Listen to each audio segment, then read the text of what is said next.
They called it counseling, but all I heard was her endless self-pity. She was the victim, she said, of her own choices, her own sins, as if her betrayal was something that just happened to her. But every Thursday, I watched her smile, watched her talk about finding herself, while I was drowning in the wreckage she left behind. She was the one who cheated, yet I was the one losing sleep, taking pills just to get through the night. And then, the final blow. Her sister on my doorstep offering me everything Barbara had already stolen. I didn't resist. I couldn't. Because when you're broken, when you've got nothing left, revenge feels like the only way to survive. Chapter 6, early October, Thursday. Couples counseling. Steve had started to really dislike the words couples counseling. These days, all he did was sit and listen while Barbara and Verne talked. They were discussing her new feelings and how they connected to her past. Barbara had begun seeing a therapist. This person was helping her understand her feelings of insecurity and low self-esteem. They discovered that she felt especially vulnerable after her miscarriage and had gone through some sad times in her life. Surprisingly, Barbara seemed happy about all this.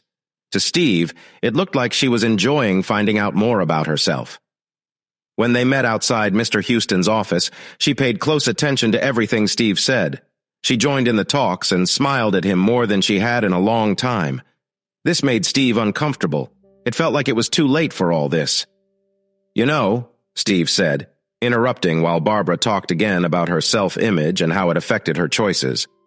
"I have a few things to say, and then you two can keep talking. I'll step aside so I won't get in the way. Here's the thing. I've been listening to you and I'm a little confused, Barbara.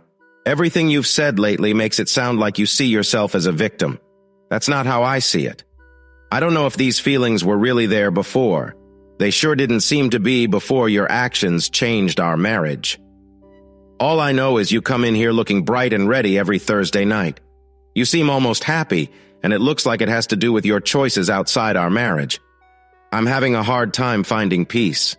It's been so long since I slept well that I can't even remember what it feels like.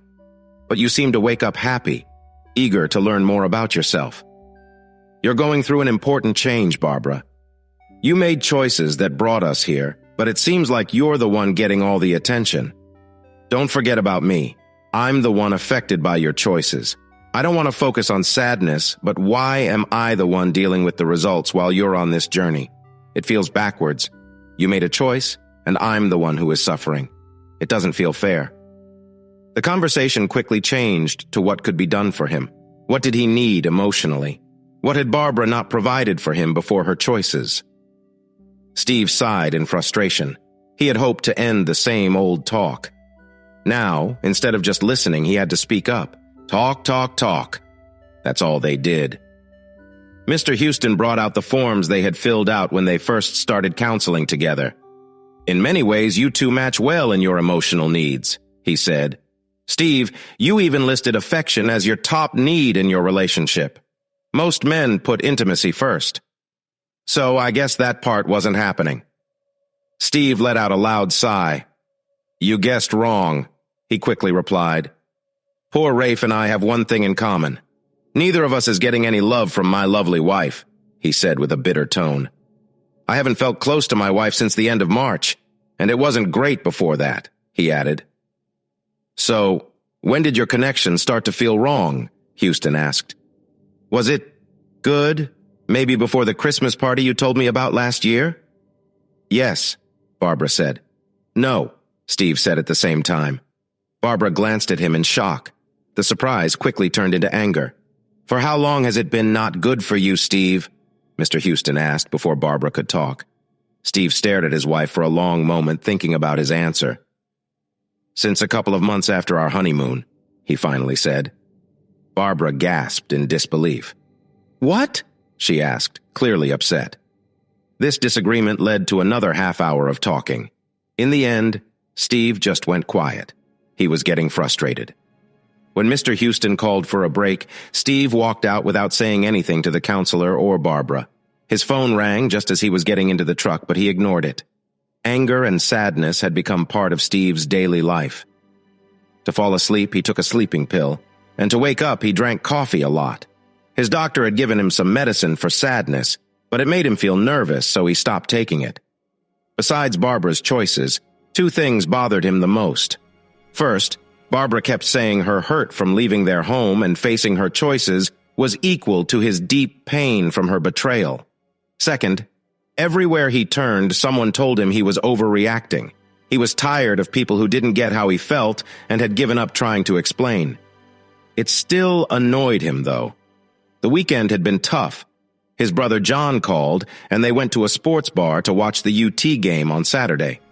The Longhorns won, but they did it in such a messy way that Steve didn't feel good about it. Dinner at John's house on Sunday was nice, except for the clear bond between John and his wife. When Sandy came up behind John and rubbed his neck for a long time, Steve had to look away to hide his feelings. He made excuses to leave early. Now, the Monday night football game between the Cowboys and Seattle wasn't looking good. The Cowboys were clinging to a 2-point lead and seemed like they were trying to lose it as fast as they could. The game wasn't catching his attention. He realized he was fixating on the pain Barbara said she felt and how she understood his, but he couldn't let it go. He knew he had blown up the empathy he felt for his friend's heartbreak. He knew he had said everything wrong. He only understood a small part of Debbie's pain, but Debbie would have understood the hole in his heart. Things weren't getting any better for him. He wondered how to show Barbara that her problems weren't that big. He wanted to make it clear to her, but he couldn't figure out how. This thought kept him awake at night and made him daydream when he should have been busy. As Dallas messed up the ball again against the Seattle team, an unexpected visitor came by. "Hi, baby," she said with a big smile. "Are you happy to see me?" Sure. Kimberly, how are you?" Steve stammered. His young sister-in-law was someone he didn't expect to see at his house tonight. "I'm great," the 18-year-old girl replied cheerfully. Steve thought this was probably true for her. Kimberly was always full of energy and excited about everything. She had been voted the friendliest girl in her high school every year and was picked as a cheerleader every time, too. Everyone enjoyed being around her. Steve had always thought Kimberly was pretty and full of life, but now he noticed she had changed in ways he didn't realize before. Her eyes had a new depth, and the way she looked at him made him feel things he had not allowed himself to feel. It made him uneasy. "Are you going to let me in?" she asked with a smile. Feeling a bit flustered, Steve opened the screen door and made some welcoming sounds as he let her in. Kimberly entered the small hallway, and he turned to hang her raincoat on a rack. She walked into the living room and looked out at the rain. When he joined her, she smiled at him. Startled, Steve took a step back, but she moved closer, standing on her toes and pulling his head down to meet her gaze. Shocked, Steve tried to push away the sudden feeling her closeness stirred, but it was hard. Suddenly, she let go and gracefully sat down on the couch. "When will you be divorced from my sister?" she asked directly. Steve stared at her for a moment, unsure how to respond. Well, it looks like it will be at least a few more months," he finally said. "Barbara's lawyer filed for another delay last week," he added, feeling uneasy talking about this with her and troubled by how Kimberly spoke about Barbara. It felt wrong, but the girl smiled at him. "Don't you remember?" she asked softly. "At the barbecue when I said I would make you like me more than her?" Steve did remember. It was just before he and Barbara got married. Kimberly was a cheerful 12-year-old who had stuck to Steve from the moment he arrived. This had bothered Barbara at the time. Surprised, Steve had to assure his fiancée that he only wanted to be nice to his future sister-in-law. It took a while for Barbara to feel better. Today, Kim was a pretty and lively young woman. Steve noticed feelings stirring in him again. Barbara was tall, while her sister was a bit shorter. Barbara was slim, but Kimberly had a strong and healthy look. Kim's body was fuller than Barbara's. Her legs were thicker than her sister's slender ones, but still shaped nicely. Steve had made sure to never repeat a moment they had in the past. Kim had been confident and stayed close to him that day. He tried to keep some distance. He didn't want any misunderstandings. He just wanted to help a shy teenager feel better. "I remember," Steve finally said. He smiled to lighten the mood.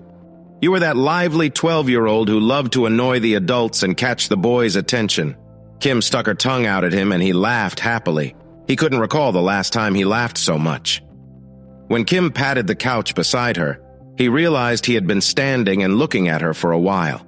He walked over and sat down close to her. They spent the rest of the evening chatting about random things and recalling memories from her parents' house. They even joked about the sportscasters on the football game.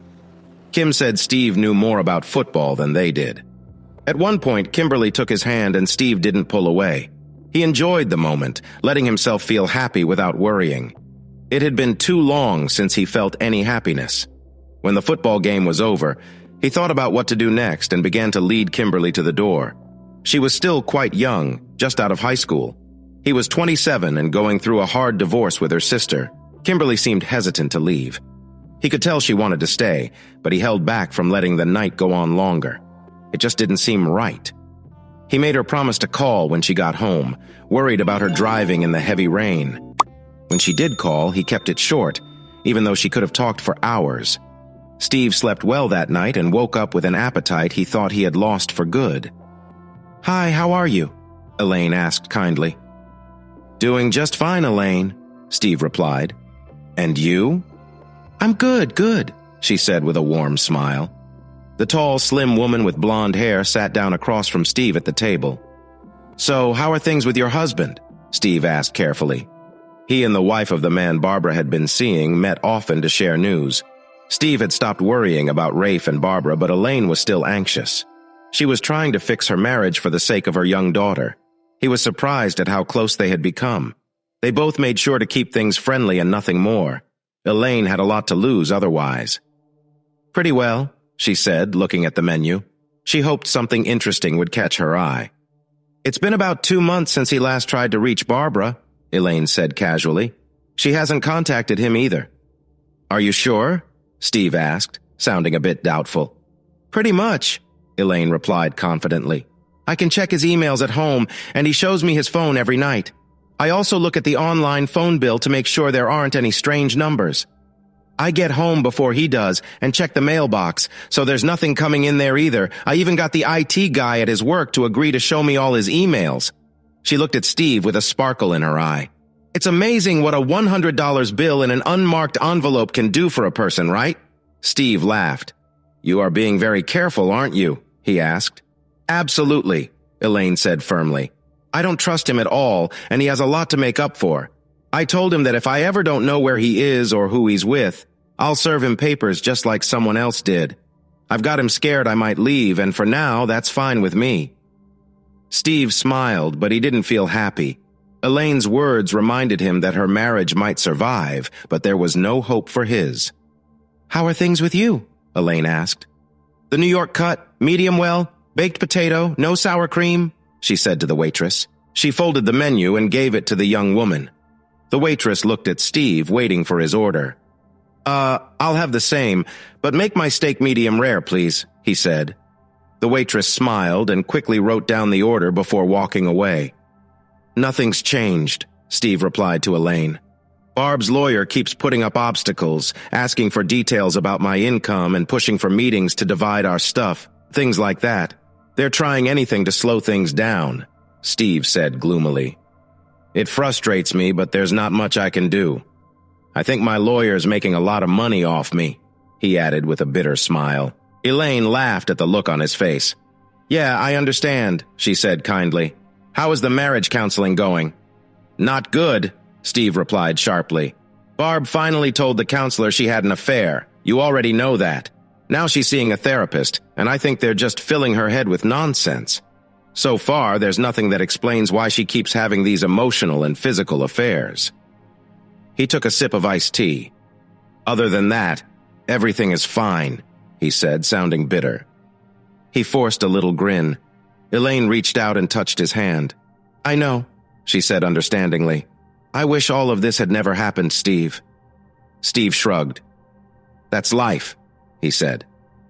They sat quietly for a while, waiting for their salads. "Something strange happened Monday night," Steve shared after the waitress took their salad plates. "Really?" Elaine asked, curious. "Yeah, my sister-in-law came over for a visit," he said carefully. "She made herself at home," he added. Elaine giggled. "Looks like she wants your attention, huh?" she teased. Steve shifted a bit in his chair. "I'm not sure what she's doing," he admitted. "She liked me when she was a kid, but I thought that was over." "How old is she now?" Elaine asked, interested. "Oh, almost 19, Steve said hesitantly. "I think her birthday is the week after Thanksgiving." "I see," Elaine said, nodding. "Well, she is old enough, and it sounds like she hasn't forgotten about you." They chatted for another 10 minutes until their meals arrived. After that, they dug into their food. "I think I should be a bit jealous," Elaine said after a while, waving her fork to emphasize her point. "Excuse me?" Steve replied after swallowing. "Well, if you're going to have a relationship with Barbara, don't you have to keep me in mind?" Elaine said playfully. He laughed at her joking tone. "Listen, I still regret the day we decided that was a silly idea," he grinned. "It's unfair to bring that up again." Elaine smiled at him, but her face changed a moment later. "Ah," she said softly. "I guess that shows me where your head is." Steve looked at her, realizing what she meant. "Oh, no, I'm not going to do anything with that young lady," he said quickly. "Sure," Elaine said with a smirk. "I believe you. But you're just a normal, healthy young man, and she's young too. She likes you, you like her, and you haven't dated anyone for a while." Steve looked at her unsure. "So, what will you do the next time she shows up at your door?" Elaine asked. Well... Steve looked for an answer but couldn't find one that really fit. He wanted to tell Elaine that he was still married and wouldn't think about dating anyone else, but even he didn't believe that. The truth was, his marriage was over. It had ended when he saw Barbara with Elaine's husband. There was nothing stopping him from being with another woman now. Elaine was trying to reconnect with her husband, but Steve felt that his marriage vows were broken forever. They hadn't gone to a court to end the marriage, but that didn't really matter. Steve left the restaurant feeling anxious, yet curious. His friend had been supportive. Elaine hadn't said that it was wrong to want something he had missed for a long time, even if it was with Barbara's sister. Elaine made it clear that Steve's relationship with Barbara's sister would show Barbara what betrayal felt like. It was the tapes that got to him. Looking back later, he thought that was the problem. After Kim's visit on Monday night, Steve felt restless. He hadn't felt like this since catching his wife with another man back in June. On Friday evening, without thinking too much, he went to a store and bought 3 new videos. If he'd taken a moment to consider, he would have known why he was drawn to that section. Just minutes after he got home, the doorbell rang. He barely had time to change into his old jeans. He was still putting on a worn sweatshirt when he opened the door. "Hey, honey," Kimberly said. "You don't need to cover up just for me." Steve felt a bit embarrassed and adjusted his sweatshirt. "Hi, Kimberly," he said. "What's up?" She smiled brightly. "I'm looking for a strong man to hang out with," she said playfully. "Well, I guess I could find some guys for you," Steve replied, feeling nervous. "Some of the single guys I work with might want to go out for dinner and a movie." Kim laughed. She could see Steve was a bit embarrassed, and she noticed his blush. Without asking, she walked past Steve and strolled into the kitchen. "I'm hungry," she said. "What are you going to feed me?" Steve was distracted, trying to think of what he had planned for dinner as she moved closer. "Steak?" he suggested. "How about baked potatoes and broccoli?" he asked. Kim nodded. "That sounds great," she replied. Steve kept cooking, and they talked casually as he worked in the kitchen. They both avoided mentioning Barbara while the steaks cooked on the stove and later when they ate their meal. "Woo-hoo!" Kimberly cheered from the living room. Steve paused as he placed a glass in the dishwasher. He wondered what excited the young girl so much. Suddenly he felt a wave of worry. He had forgotten the bag of videos. He quickly walked to the living room. "What's got you so excited?" he asked. Kimberly giggled. "I just found these videos you left here," she said with a big smile. Steve felt relieved. "Oh, those are just old movies," he said, trying to downplay it. Kim shrugged and put the videos to the side. "Why don't you come sit with me on the couch?" she suggested with a playful grin. Steve cleared his throat and went over to the couch, sitting next to Kimberly. She tucked her feet under her and leaned against him comfortably. They spent the evening watching regular movies, laughing together at the funny parts. Steve was surprised at how much fun they were having, but he kept the mood light and enjoyed their time as family. As the night went on, Steve noticed that Kimberly was no longer the little girl he had known for years. She was grown up now, and even though he thought about it, he chose to focus instead on their enjoyable time together. Suddenly, things changed. Kimberly stood up quickly, surprising him. She turned around fast and sat on him but came down harder than she meant to. The keys in his pocket got pinched between his leg and hers, causing him to wince, and she yelped in pain. That was probably the only thing that could have disrupted their fun moment. Kim adjusted her skirt and checked to see if everything was okay, feeling relieved when she found out it was. Steve told himself not to touch her. He knew it was wrong, but he couldn't help but look. "Can you make it better?" Kimberly asked softly. "Please." That was almost too much for him to handle. "No," Steve replied uncertainly. "I can't, Kim. Kim stared at him, her eyes showing anger from his answer. She wasn't used to being denied. She didn't like it. So she looked away. "Okay, honey," she finally said.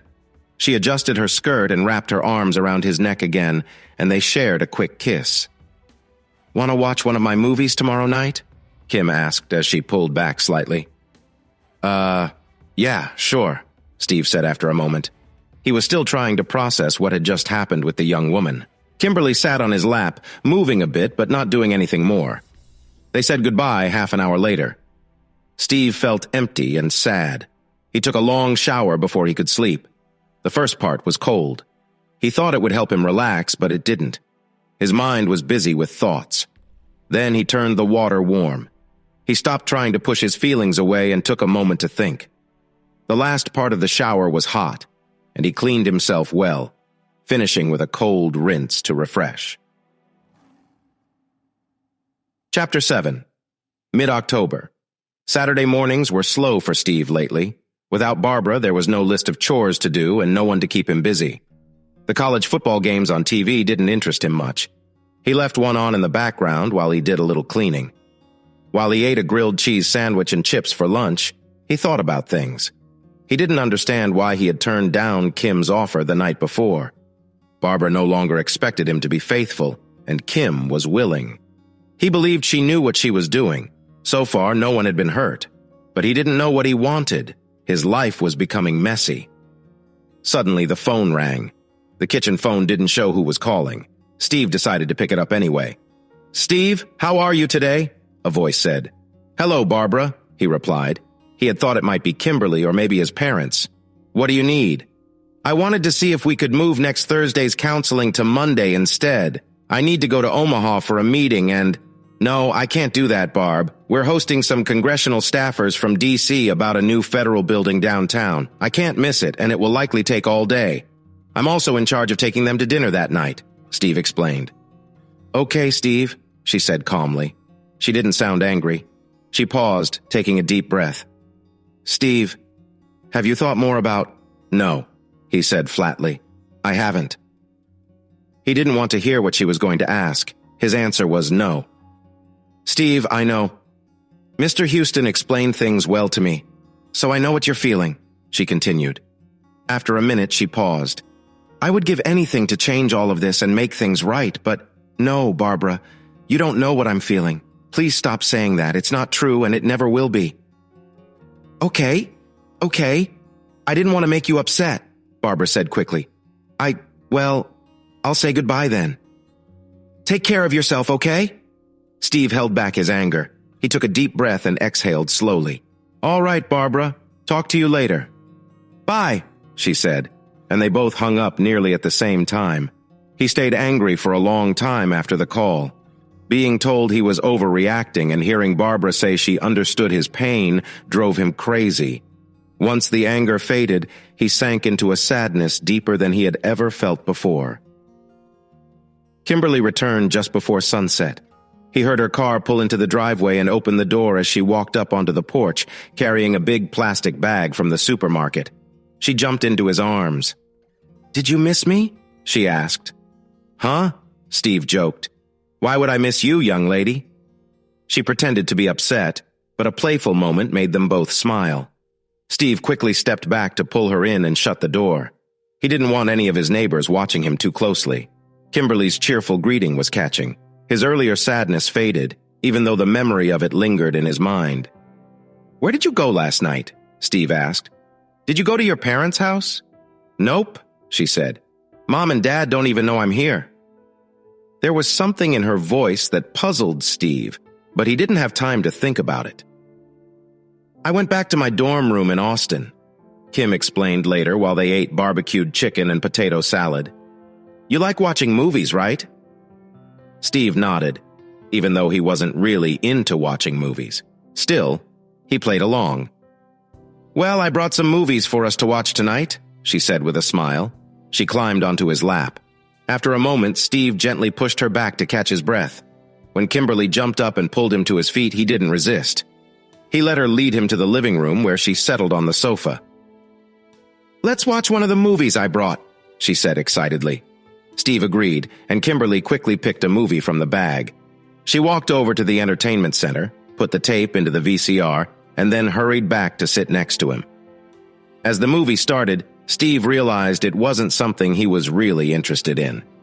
The loud music and crazy scenes on the screen made him feel uneasy. He began to sense that things were moving in a direction he wasn't comfortable with. He decided this wasn't the right way to go, and that he needed to speak up before it got out of hand. The pace was quick and intense, and the scenes felt urgent. The camera moved to the right, focusing on a group by the pool. Steve watched, his attention caught by one of the figures on the screen. "Wow," Steve whispered. The girl on the screen looked like Kimberly. He didn't recognize the others, but the resemblance made him uneasy. "Cool, huh?" Kimberly said, her voice full of excitement. Steve stared at the screen, feeling more and more uncomfortable. The person in the video didn't look like the cheerful cheerleader he remembered. Something was off, but he couldn't look away. A feeling of worry washed over him. The video kept playing, and Steve's discomfort grew stronger. The situation felt out of control, and he struggled to understand what he was watching. Kimberly next to him seemed thrilled, but Steve felt sick inside. He didn't want to be involved, yet he didn't know how to get away. The sadness he had felt earlier that day came rushing back. The gloom in his mind deepened. He couldn't understand how Kimberly didn't notice his mood. She was completely focused on the TV. Sitting next to Kimberly, Steve felt a heavy weight of sadness. His thoughts were filled with feelings of hurt, confusion, and a sense that his marriage was over. Barbara had chosen someone else, and their relationship was broken. Kimberly, once his innocent sister-in-law, now felt like a stranger. He felt trapped, struggling to find a way out of the problems around him. The burden was too heavy to carry. His thoughts swirled, and he couldn't find any calm or understanding.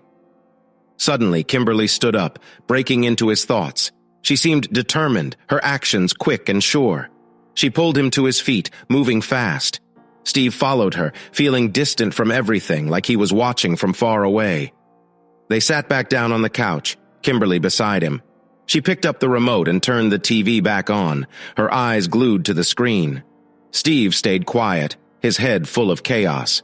The sadness that gripped him felt stronger, making it hard to think straight. As they sat together, Steve realized he needed to take control of his life again. The situation felt out of hand, and he knew he had to step back and rethink everything. "Please, Stevie, I need your help," Kimberly said, her voice sounding desperate. Feeling a rush of emotions, Steve tried to comfort her. They both sat quietly, overwhelmed by what had just happened. As the night wore on, they grew tired. They both fell asleep on the soft carpet, too worn out to move. At some point during the night, Steve woke up enough to grab blankets from the hall closet for both of them. Kim wrapped herself in the warm blankets and snuggled closer to him when he settled back down beside her. The next morning, Steve found himself standing at the doorway of his in-laws' house. He reached out to shake hands with his father-in-law, Lloyd Montgomery. Steve looked into Lloyd's eyes, trying to find a sign of how strong Barbara's father was. Lloyd was still an active man, fit and healthy. Steve knew he ran 3 miles every morning. But today would be a tough day for him. He would need all his strength to get through it. "Lloyd," Steve said to greet him. "Good to see you, son. Come on in," Lloyd replied with a smile. "I'm really glad to see you. Should we have called Barbara to come over?" It was Monday, and Barbara was at work, but Lloyd knew she'd take the afternoon off if she could meet with Steve. No, Steve said. He didn't explain more. He was greeted warmly by Diane, his mother-in-law, who gave him a quick kiss on the cheek. It surprised him since she usually wasn't that affectionate. He didn't know she cared for him. It was a bit sad, feeling this was too late in their relationship. "This isn't about Barbara," Steve said slowly. "Well, it is, but it's mostly about Kim." Lloyd and Diane shared a worried look, clearly confused. "Can we sit down?" Steve asked. Diane gestured for him to take the easy chair across from the sofa. She and Lloyd sat quietly on the sofa, waiting. Steve looked at them seriously while placing his briefcase on the floor. He opened it but didn't take anything out. He didn't want to share what he had to say, but they needed to know. They would find out eventually anyway. It was better if they heard it from him. He took a deep breath. "Kim," he said carefully, "has gotten into some trouble that you need to know about." He paused for a moment. "Kim has a serious problem," he said finally. Lloyd and Diane blinked, surprised by his words. Lloyd cleared his throat as they tried to understand. "Well, we know she's had some issues," Lloyd said slowly. Steve shook his head. "It's worse than that," Steve said firmly.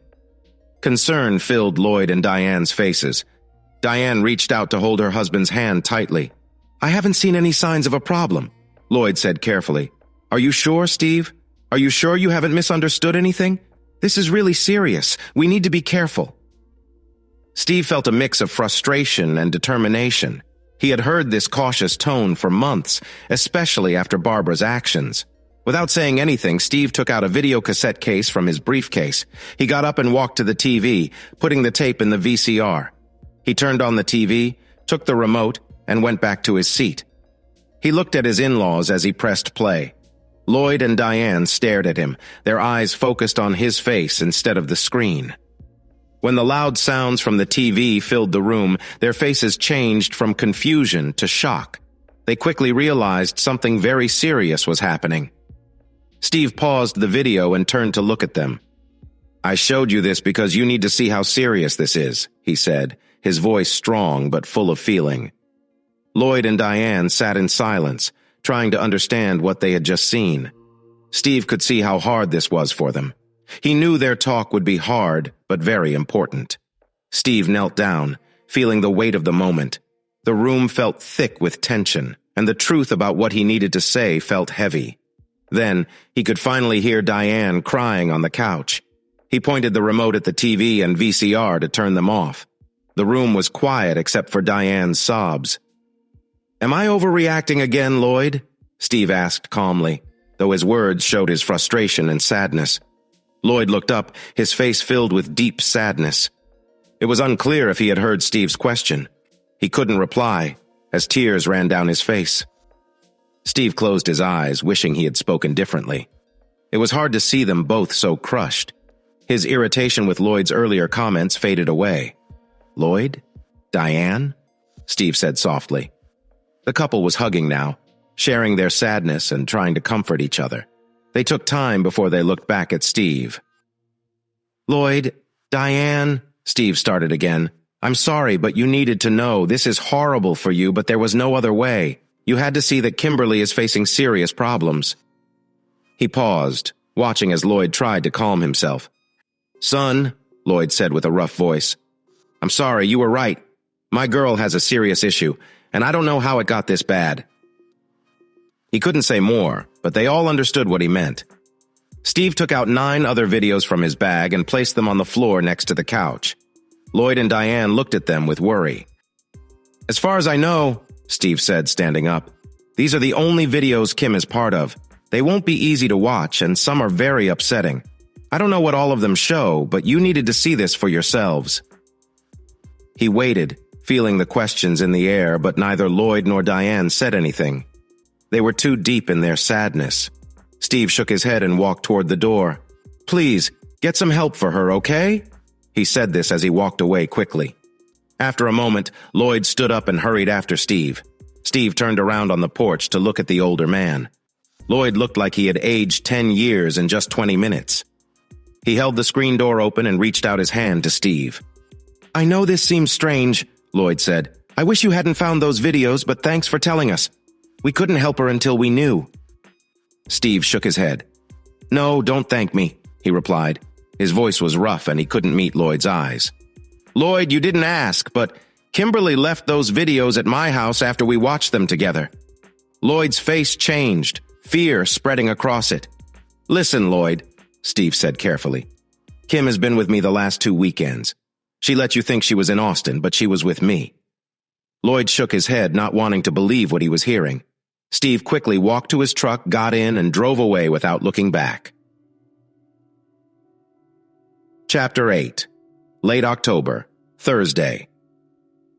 Couples Counseling. He felt mostly calm and okay. He still felt bad for what he had done to the Montgomerys, but he thought it was for a good reason. He had seen people using hard drugs in the videos, and Kim had left him several times during the weekends they spent together. When she came back from those breaks, she always looked wide awake and a little too excited. He knew something was wrong. After she left last Sunday, he found a small kit hidden behind the toilet. There was only a bit of residue inside, but he took it all and threw it in the fireplace. He didn't usually light a fire. There was hardly ever a good reason for it in South Texas. But he had a strong reason that day. He knew that Kimberly's strange behavior was dangerous. He hoped Lloyd and Diane could help her, and that it wasn't too late. Verna Houston didn't know why Steve seemed more peaceful, but he was glad to see it. In recent weeks, Steve had been confrontational in both one-on-one and couples counseling, and it was getting worse.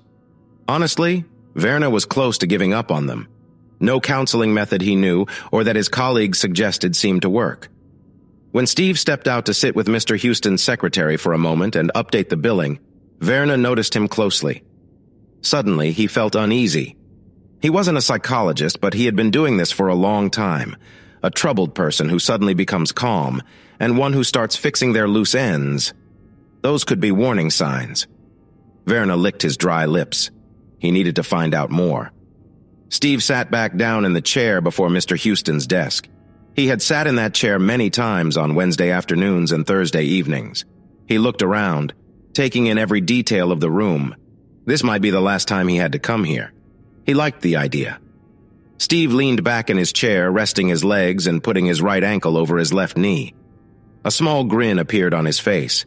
He had almost forgotten what it felt like to be happy. "I wonder how long we will wait for Barbara," Mr. Houston said. "Did she say anything about being late tonight?"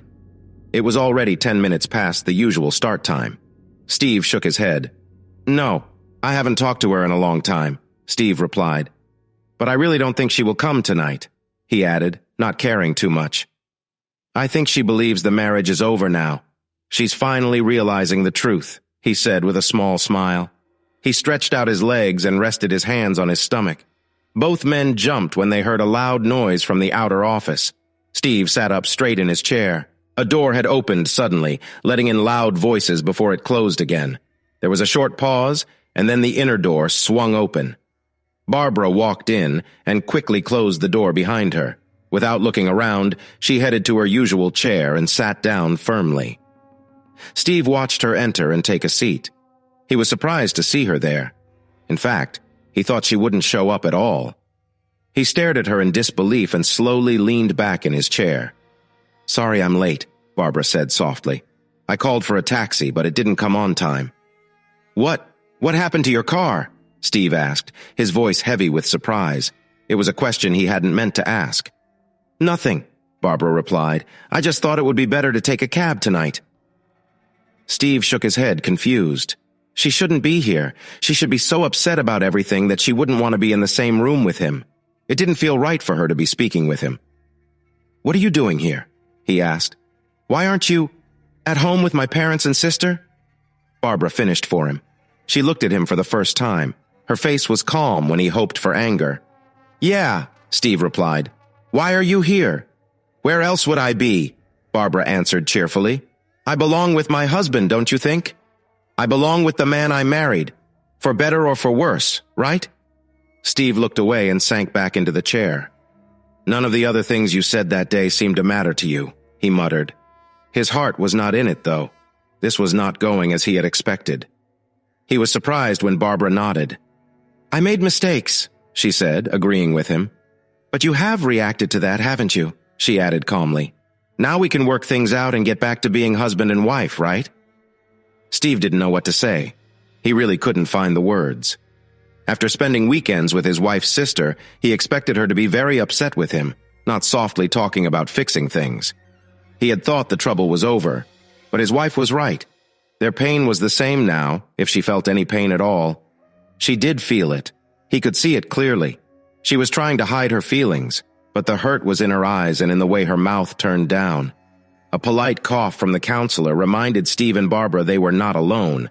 They turned to look at Mr. Houston. "May I ask?" he started. "Oh, didn't my husband tell you?" Barbara said.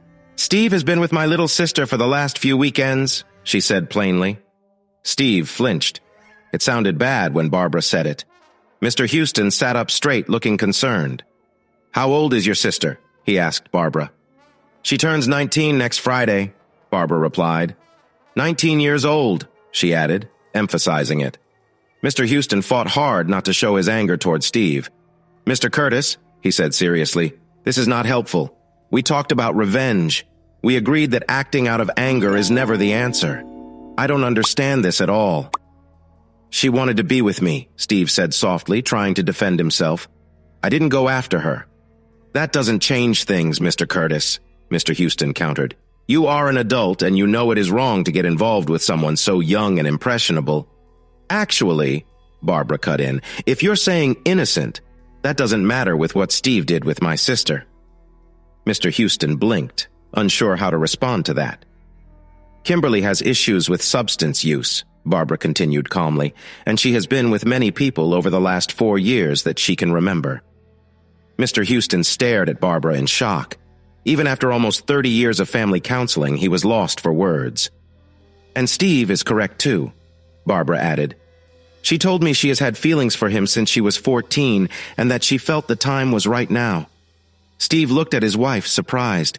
He never knew Kimberly felt that way. He thought it was just a childish crush. "She told me that yesterday," Barbara finished. Is she, Steve asked cautiously. Barbara nodded, knowing what he was asking without saying it. "She's at a treatment center in Dallas," Barbara said. "She is getting help and counseling to understand her problems and to deal with her issues." Steve nodded. This made him feel a little better. His spirits lifted slightly. He realized Barbara joining the counseling session wasn't such a disaster after all. Verna Houston had found a way to handle the situation he was facing. During the couple's talk, Verna was thinking hard. A big problem had come up unexpectedly while he was trying to help them fix their relationship. He wasn't ready for this, but things were happening fast, and he needed to speak. He cleared his throat. "Remember when we first started meeting?" he asked. "We agreed that either one of you could say anything you needed to say, right? This is a safe space for both of you to express your feelings." He paused for a moment. Both clients nodded. Then Verna looked at Barbara. "Mrs. Curtis," he said in a serious tone, "what do you want to tell your husband about what has happened this past week?" Barbara looked back and forth between Verna and Steve. She was quiet for a long time. Finally, her feelings poured out. "How could you?" she exclaimed. "How could you do that to me?" Steve did not deny that part of his actions had affected her. In fact, he wasn't trying to hide his reasons at all. "Because you never listened when I said you didn't understand the pain I was feeling," he explained. "You kept saying you did, but you didn't. What you felt was nothing compared to what I was going through. But every day it was the same thing. You, or your mom, or your dad, someone was always telling me I was overreacting, that it wasn't a big deal." "Well, now you know," Steve said harshly. "Now you know how it feels to lose someone important. You know what it's like when a good image is broken, don't you, Barbara?" He leaned back in his chair, breathing heavily. His fingers tapped nervously on the arm of his chair. Verna and Barbara stayed quiet, both looking at Steve with their own thoughts. "You didn't have to bring her into this," Barbara replied more softly. "You could have just shown my dad the videos. That would have been enough." Steve agreed with a nod. "You're right, I could have," he said. "But you needed to see how deep this hurt goes, Barbara. I lost my trust in you. Kimberly lost her innocence, and now, for at least a couple of weekends, our marriage is really shaken," Steve said bitterly. "Now we're all hurt, and nobody has won." Barbara stared at him, surprised by his words. She didn't know he could speak so harshly. A thought crossed her mind. She wondered if he had felt this bitter before everything went wrong. She didn't like that thought. Also, Steve added unexpectedly, what happened with your sister wasn't just about that. It was just a way for me to escape from everything that was hurting me. Barbara looked at him with confusion but didn't ask for more details. Don't you see, Barbara? Steve said gently. Did you notice what was really happening? Barbara's cheeks turned bright pink. I only caught a little bit, she admitted. You saw enough, Steve said kindly. You noticed how things got out of hand, right? Barbara nodded, feeling embarrassed and uneasy with the memories. She didn't want to make things worse by arguing with Steve. You saw how wild things became, right? Her face got even redder and she nodded quickly. Do you think I wasn't hurt by all this? I've always struggled with the things that happened. Barbara nodded again, but Steve paused, giving her a moment to think. Don't you see, Barbara? He asked again. This whole situation has left marks on all of us. Kimberly made choices without thinking, and now we're all suffering. He stopped, letting his words soak in. Barbara looked at her husband in shock, realizing how serious it was. Why? She whispered. You didn't have to go through this. Steve sighed tiredly.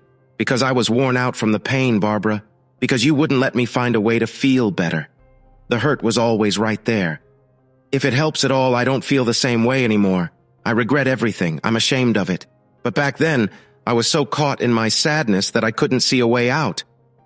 Steve sat up straight in the chair and looked at the counselor, signaling that he was done speaking. Houston was looking back at him with the same shock as his wife. Steve got up and walked slowly to the door. He paused and turned back just before shutting the door. I told you a long time ago, Mr. Houston. I told you I was having some tough thoughts, didn't I? You wrote some notes when I said it. I'm not sure if I've hurt myself by making bad choices, but when Kim was with me, I just didn't care, he added. It's too late now, Barbara, he said, looking at her. But for what it's worth, I'm sorry. He closed the door carefully and walked away. Barbara followed him to the parking lot. Steve was surprised, though it was nothing like the shock he felt earlier when she arrived. Steve, wait! He turned to see his wife rushing towards him from the exit. She looked determined and a little upset. She grabbed his arm when she reached him. Are you done feeling sorry for yourself now? Barbara asked firmly. For a moment, Steve wanted to respond sharply. He took a breath to calm himself. He gave his wife a small smile. Yeah, I think I am, he said softly. Earlier that day, he had realized something troubling about himself. He had pushed down his sad feelings and confronted what he had done in a moment of great anger. He felt quite sorry for how he acted, but there was nothing he could change now. Barbara looked closely at his face, hoping to find signs that he was okay. Hearing that he had thought about making serious decisions was very upsetting for her. She didn't know how to handle it, as she hadn't thought about it before. So she decided to stick to her plan for the night. Coffee, she said strongly, pointing at the Denny's across the street. Steve stared at the bright restaurant and shrugged. He was fine with getting a cup of coffee with her. Still, he wondered if he could have shared this just a few weeks ago. Talking things over and being honest might have been just what he needed. He felt calm again, although the deep peace he had felt earlier was gone. He surprised himself. Somewhere inside, a sense of confidence he thought he had lost was coming back. He didn't mind being with Barbara. I want to come home, Barbara said suddenly. They had just sat down in a booth in the corner. Steve was taken aback. This was becoming a pattern. I don't think that's a good idea, he replied. Nothing's different, Barbara. Oh, really? Barbara shot back. You've been with my sister, Steve. That makes what I did with Mr. Raphael look small. It's a good time for us to think this over, don't you think? The waitress brought them 2 hot cups of coffee. Steve smiled and thanked her. He took a moment to add sugar to his drink. Finally, he couldn't put off the conversation any longer. He looked at Barbara. It doesn't work that way, he said. What I did doesn't take away from what you did. When I was with your sister, you had already broken our wedding vows. To me, our marriage was over the moment you chose to be alone with that situation. Barbara leaned in closer. She spoke softly, but Steve heard her clearly. I have apologized to you so many times for all of that, she said, tapping her fingernail on the table. I know I was wrong. I've said it so many times I can't count. I was foolish and have no excuse for what I did. I can't be any sorrier than I am, Steve. I can't feel any worse about what I've done, and I've tried everything to show you that I want to fix things and be the partner you need for the rest of our lives. That's all I can do, Steve. Can't you see that? She stopped talking, noticing the uncertainty in her husband's face. Come on, Steve, we had some good times together, Barbara said. Are you really going to throw it all away over a few mistakes? Don't you see I could never do those things again? Steve leaned back on the hard bench, looking closely at his wife. There was no lying in her eyes, but he had been tricked before. He tried to speak but stopped, cleared his throat, and tried again. No, he said. I'm not sure about much anymore except that the thought of you with another man makes me sick.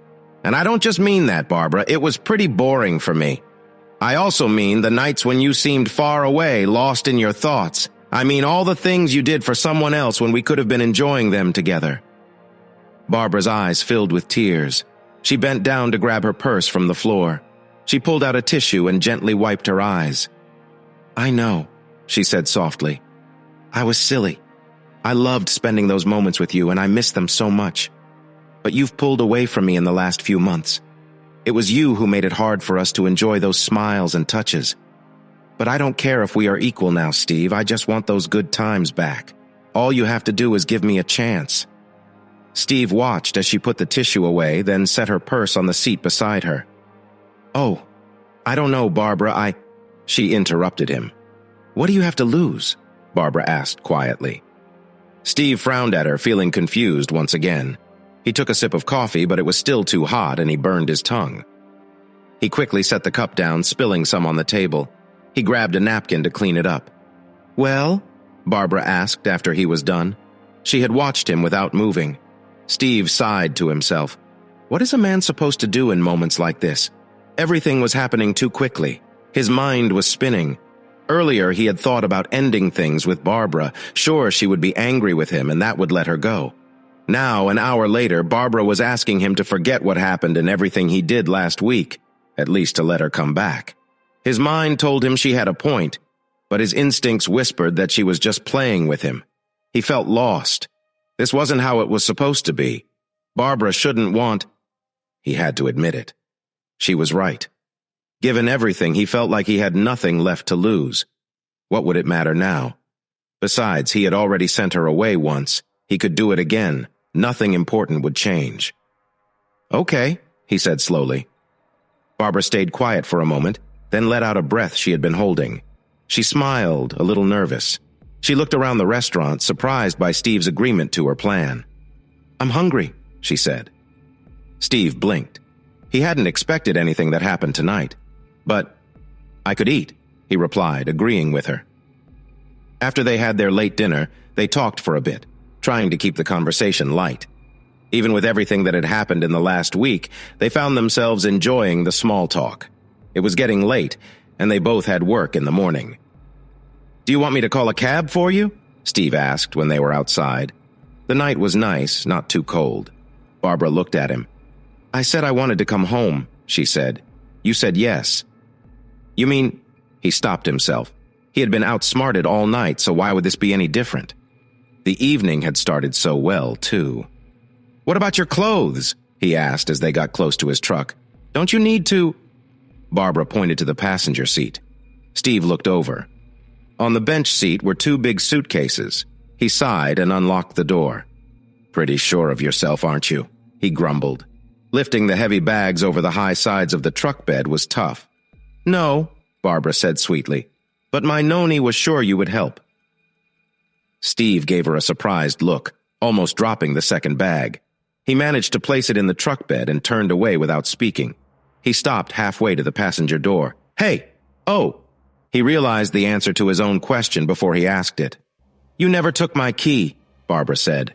I will need a new house key, she added gently. Right, Steve replied, shrugging. He had thought about the key to the truck a few months ago, but it didn't seem important then. Now that he was letting her move back in, getting her a new key made sense. Lydia believed you could help me, he said, feeling a bit annoyed. He opened Barbara's door and helped her into the tall seat. No, Barbara said after he got in and closed his door. "But she said you wouldn't be unreasonable for too long. She said that just like you can't grow wings and fly, you wouldn't keep denying what was happening. Noni has a lot of faith in you, you know." "She really thinks you're amazing," Barbara told him. Steve rolled down his window to let in the cool night air. "Noni is up to her usual tricks," Steve grumbled just before he started the truck. At night, sounds travel easily, especially on quiet streets.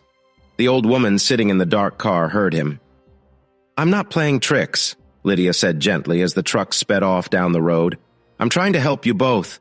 Just keep being yourself, and we'll all get through this without hurting each other too much." She watched the truck turn the corner. Lydia and her part-time helper Phil had waited for hours while her favorite couple met with the counselor. They had watched them talk through the bright windows of the restaurant. Now, they were leaving together. Lydia had hoped for that, even though she and Barbara had planned for it. "We can leave now, Phil," Lydia said. "All right," he replied. "Just to remind you, you said you'd pay me extra for working late, right?" "Ha!" Lydia laughed. "I said time and a half, you sneaky guy, and you're lucky to get that." "Yes, ma'am," Phil answered. He knew he would get double pay for the night, even if Lydia had said otherwise. As they drove home, Lydia felt bad for keeping him out late and away from his family. Phil smiled to himself behind the wheel. When they arrived, Steve carried Barbara's bags inside. He paused for a moment, but Barbara didn't stop. She walked down the hall into the bedroom. Steve followed and stood in the doorway as Barbara looked around. Everything seemed fine. The carpets were clean, there were no bad smells, and the bed was made. A light scent of cinnamon filled the air. It was Steve's favorite air freshener. Barbara checked the bed carefully. "Never," Steve said from the doorway. Barbara nodded in agreement.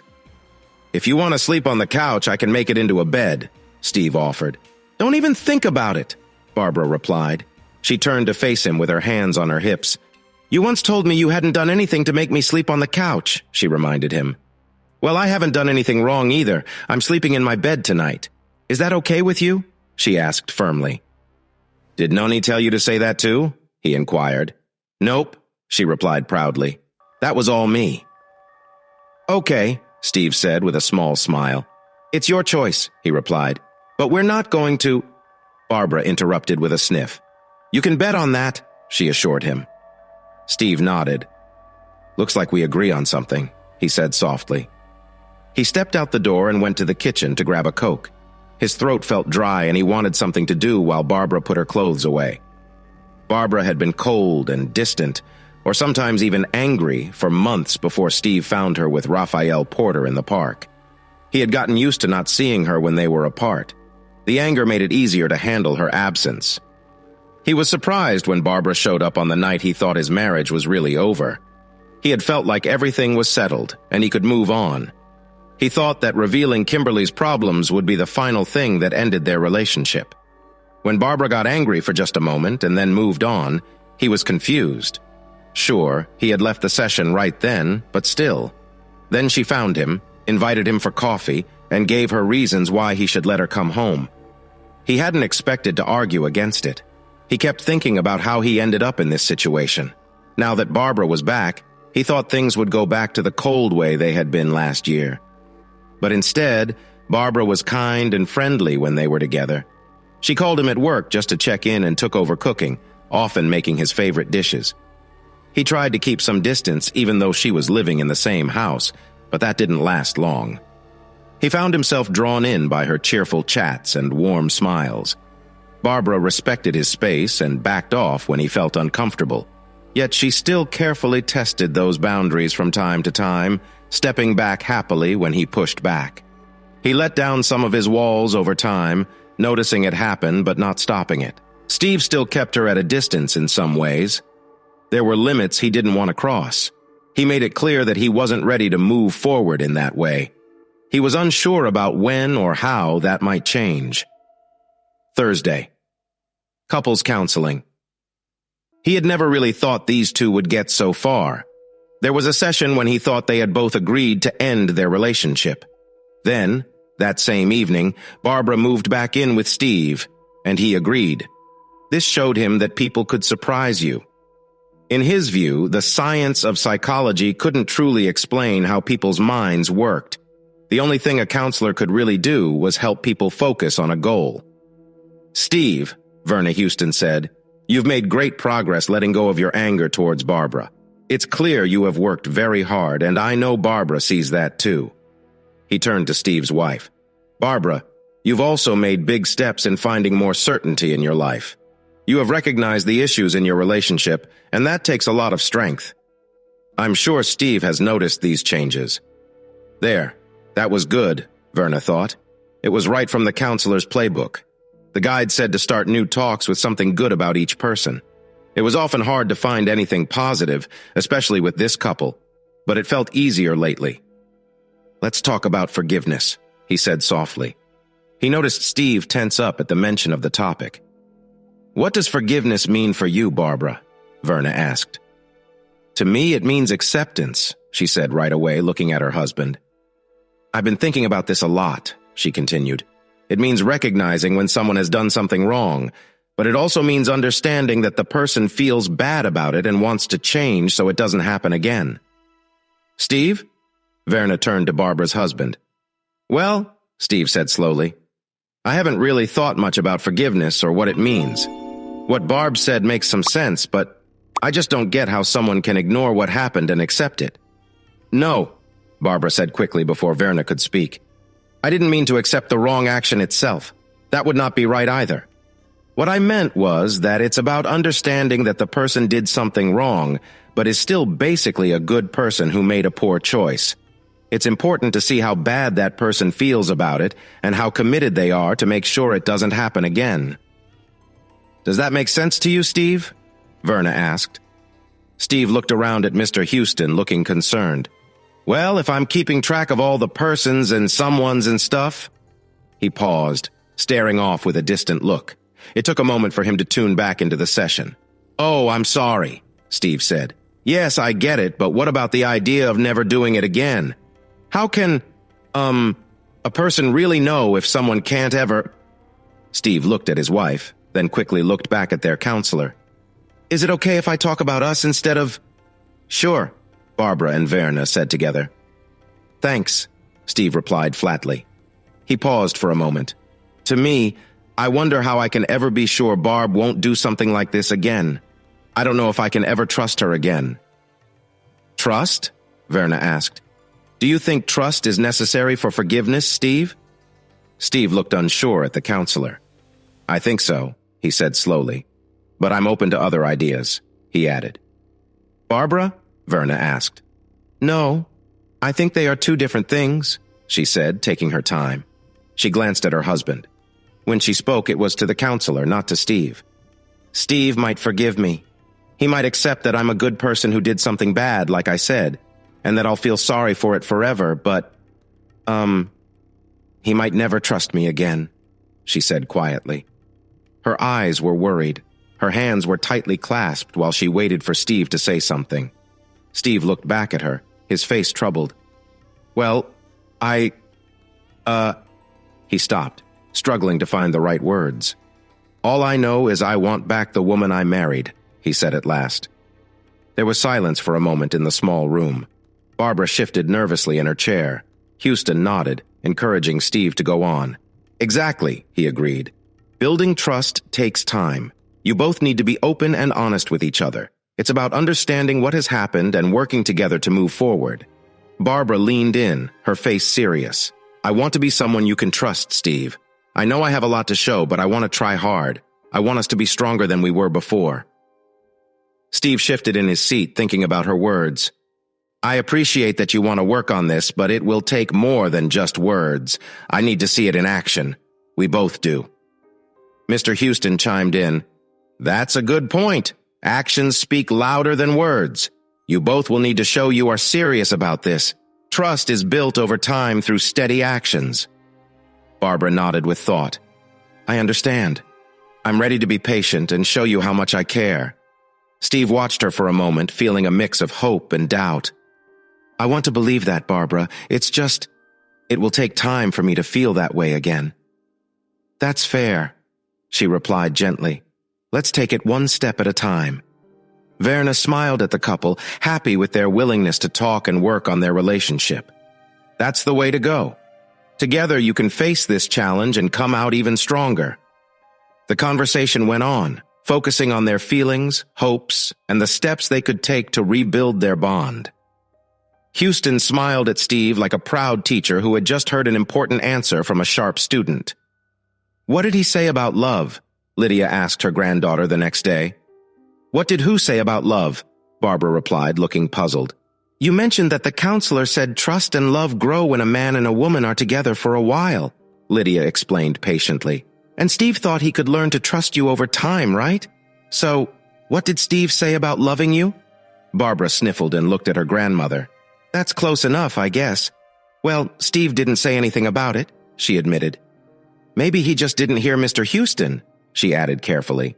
"Oh, nonsense," Lydia said firmly.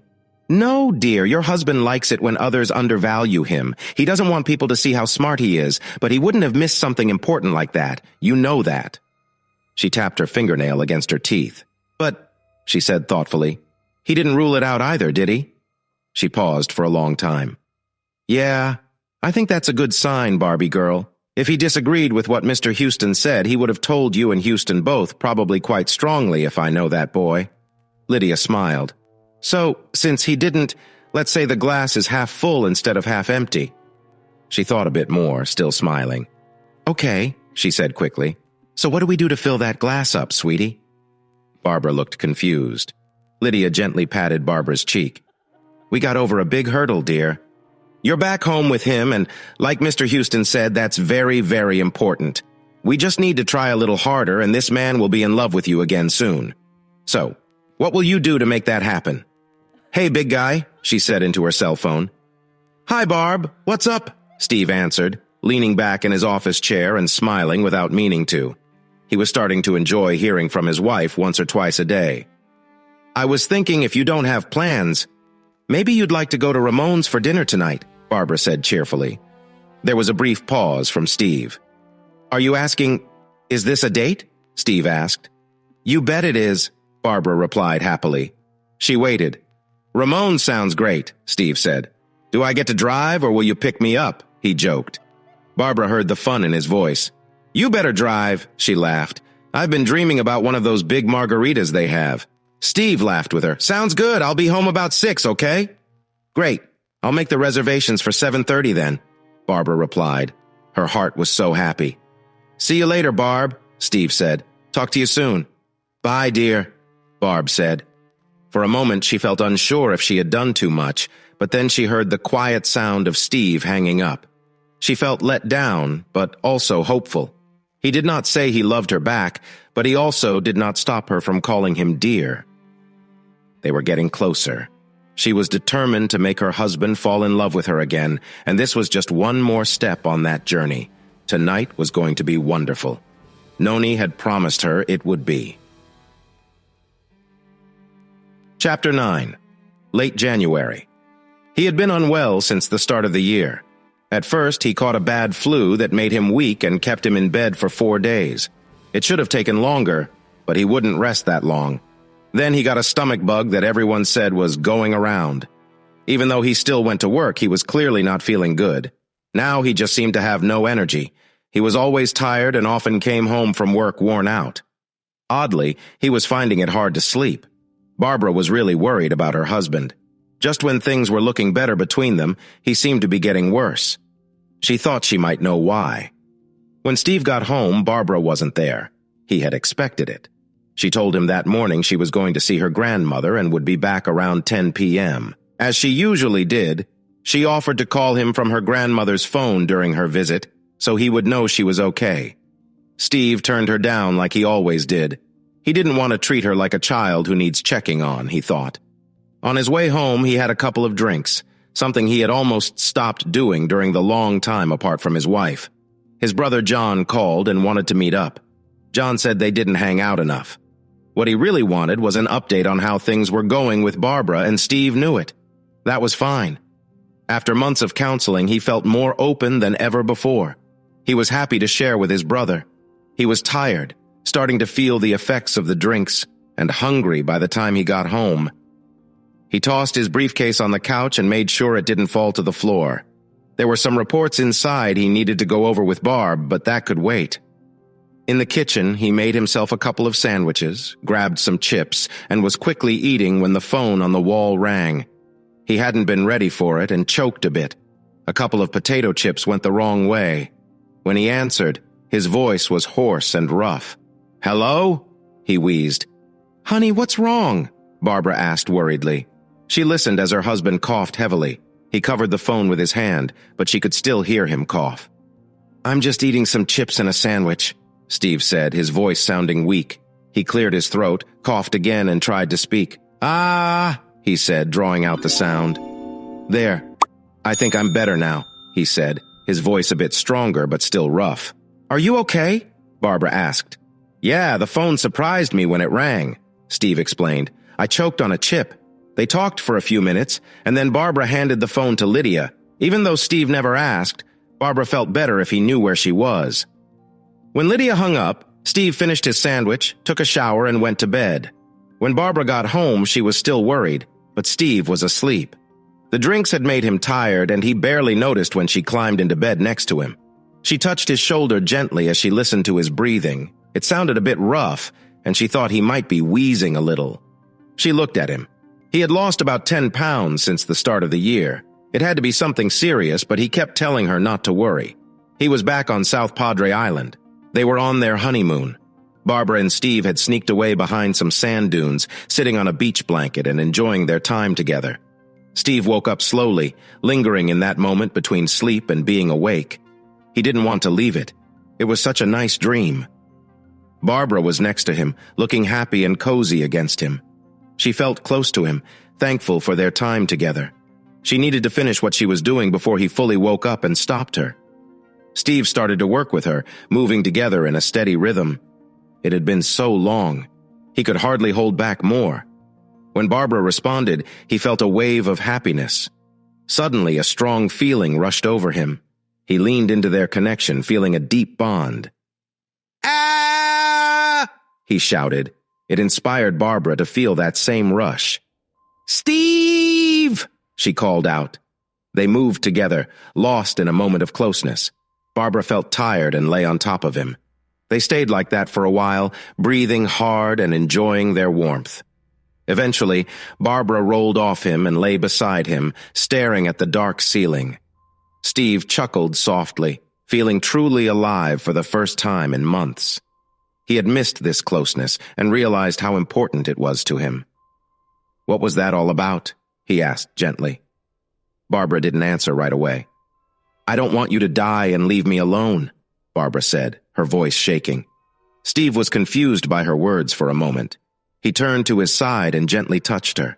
Since Barbara had come back home, they had started to be more caring with each other. When he felt her shaking, he became wide awake.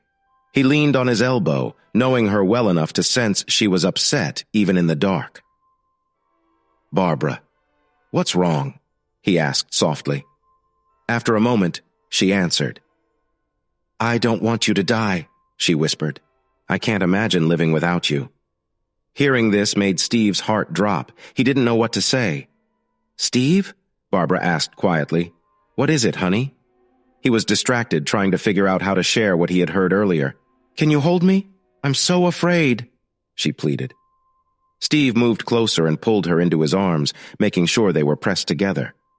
For a moment, he didn't say anything, realizing he needed to be careful about what he said. "Listen, baby, you are not going to die. And I'm not either, okay?" She kept shaking in his arms, so he held her tighter. "Please, Barb, listen to me. You are not going to die." He shook her gently, hoping to comfort her. "And I'm going to be here to annoy you until you're really old and can't walk well. You get that? You are not about to die, and neither am I." Barbara calmed down a little. "But you've been so sick." "You have. A bad flu, then something from one of the kids or the secretaries, followed by a week of working hard without lunches. I don't have anything worse than that." He paused for a moment. "I didn't feel like eating for a while, and yeah, I might look a bit thin, like a scarecrow or something, but I'm fine now. I ate a lot for dinner and was still hungry when I got home." He hugged his wife again. "But I think I should cut back on the chips," he added. Barbara had stopped shaking in his arms. She listened to everything her husband was saying, but still looked confused.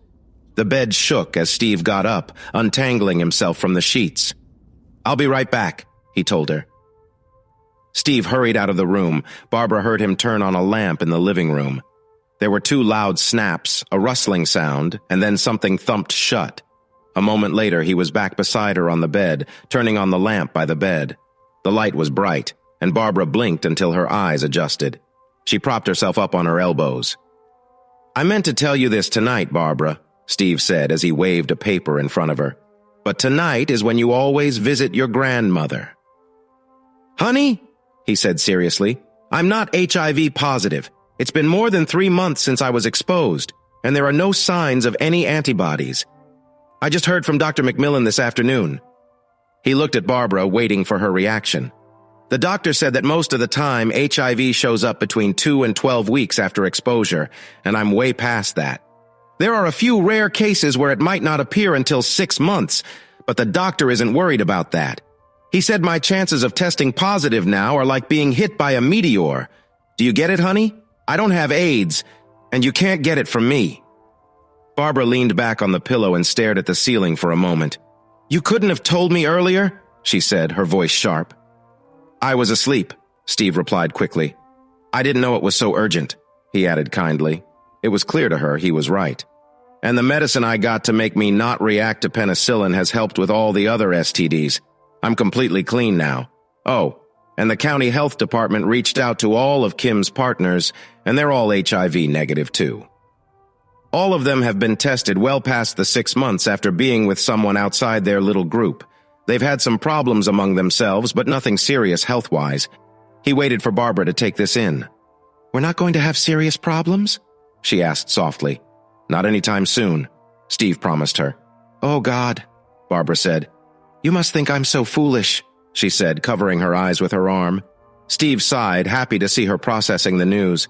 No, I don't think that, honey." He turned off the light and climbed back into bed. "We do need to talk about something, though," he said quietly. "What?" Barbara asked, feeling safe in her husband's arms. She had missed being close to him. "We agreed we would talk about everything related to our situation. Remember?" Steve reminded her. "Well, yeah," she replied hesitantly. "But—" "No buts," Steve said firmly. "We need to talk about this." "What are you going to do?" Barbara asked, worried. She knew they had made a promise, and she didn't want any setbacks. "Well, I think first we need to be honest about how we'll move forward," Steve said. Barbara snuggled into him, feeling comforted by his presence.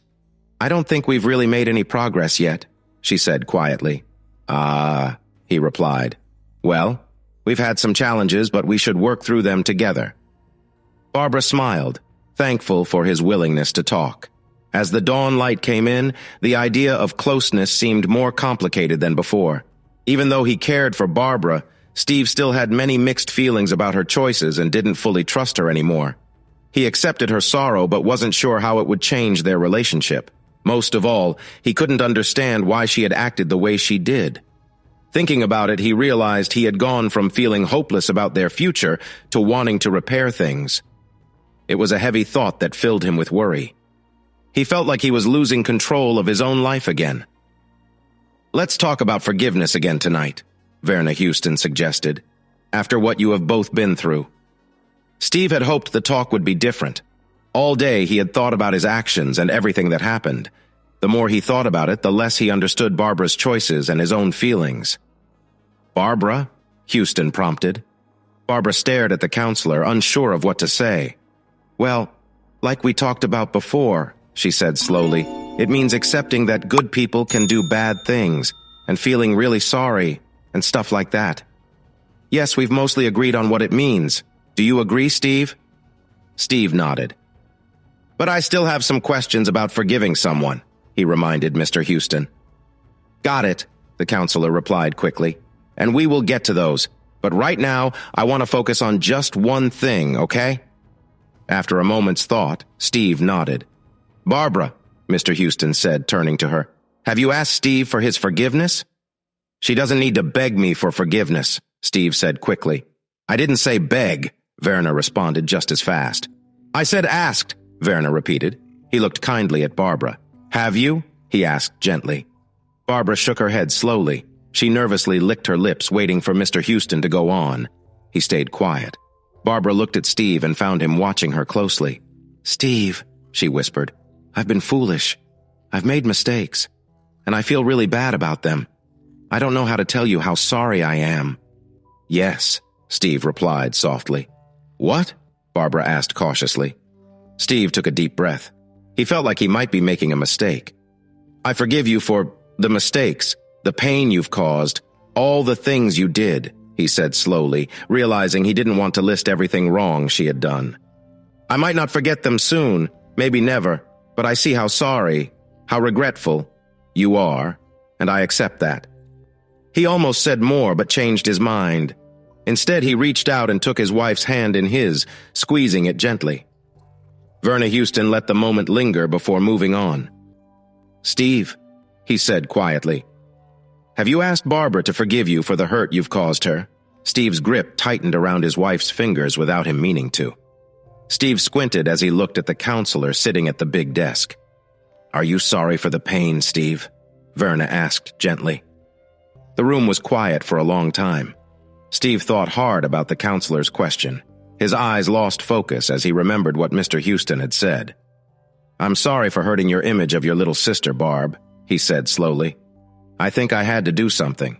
She was getting into trouble that could hurt her in the future, but I didn't have to do it the way I did, he added.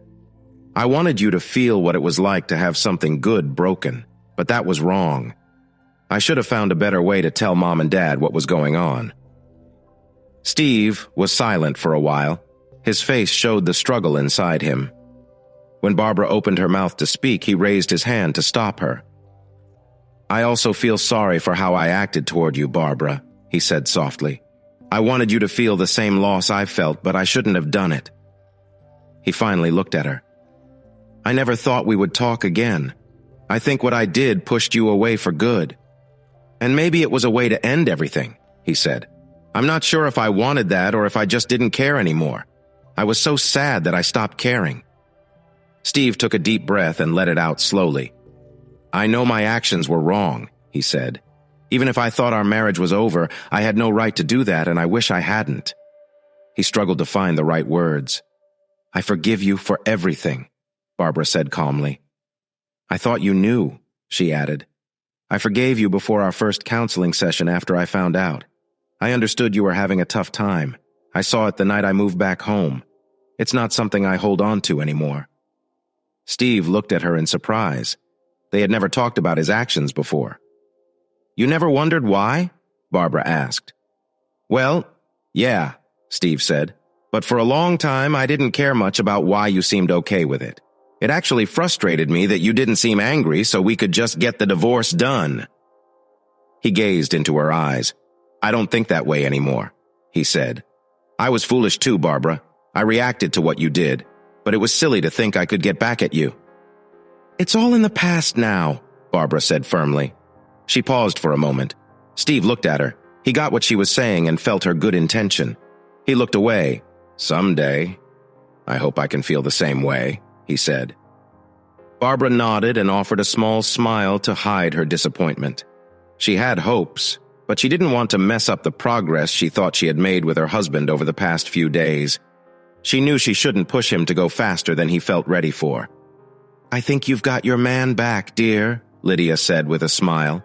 It wasn't easy, and he fought it a lot, but he's yours again, and you are his. Barbara looked at her grandmother with worry. She wasn't so sure. Things seemed better, but many issues still needed fixing. What's wrong, dear? Lydia asked, noticing Barbara's face. Barbara bit her lip for a moment before she spoke. It's something Steve said a long time ago. He mentioned that he was really happy with me a couple of months after our honeymoon.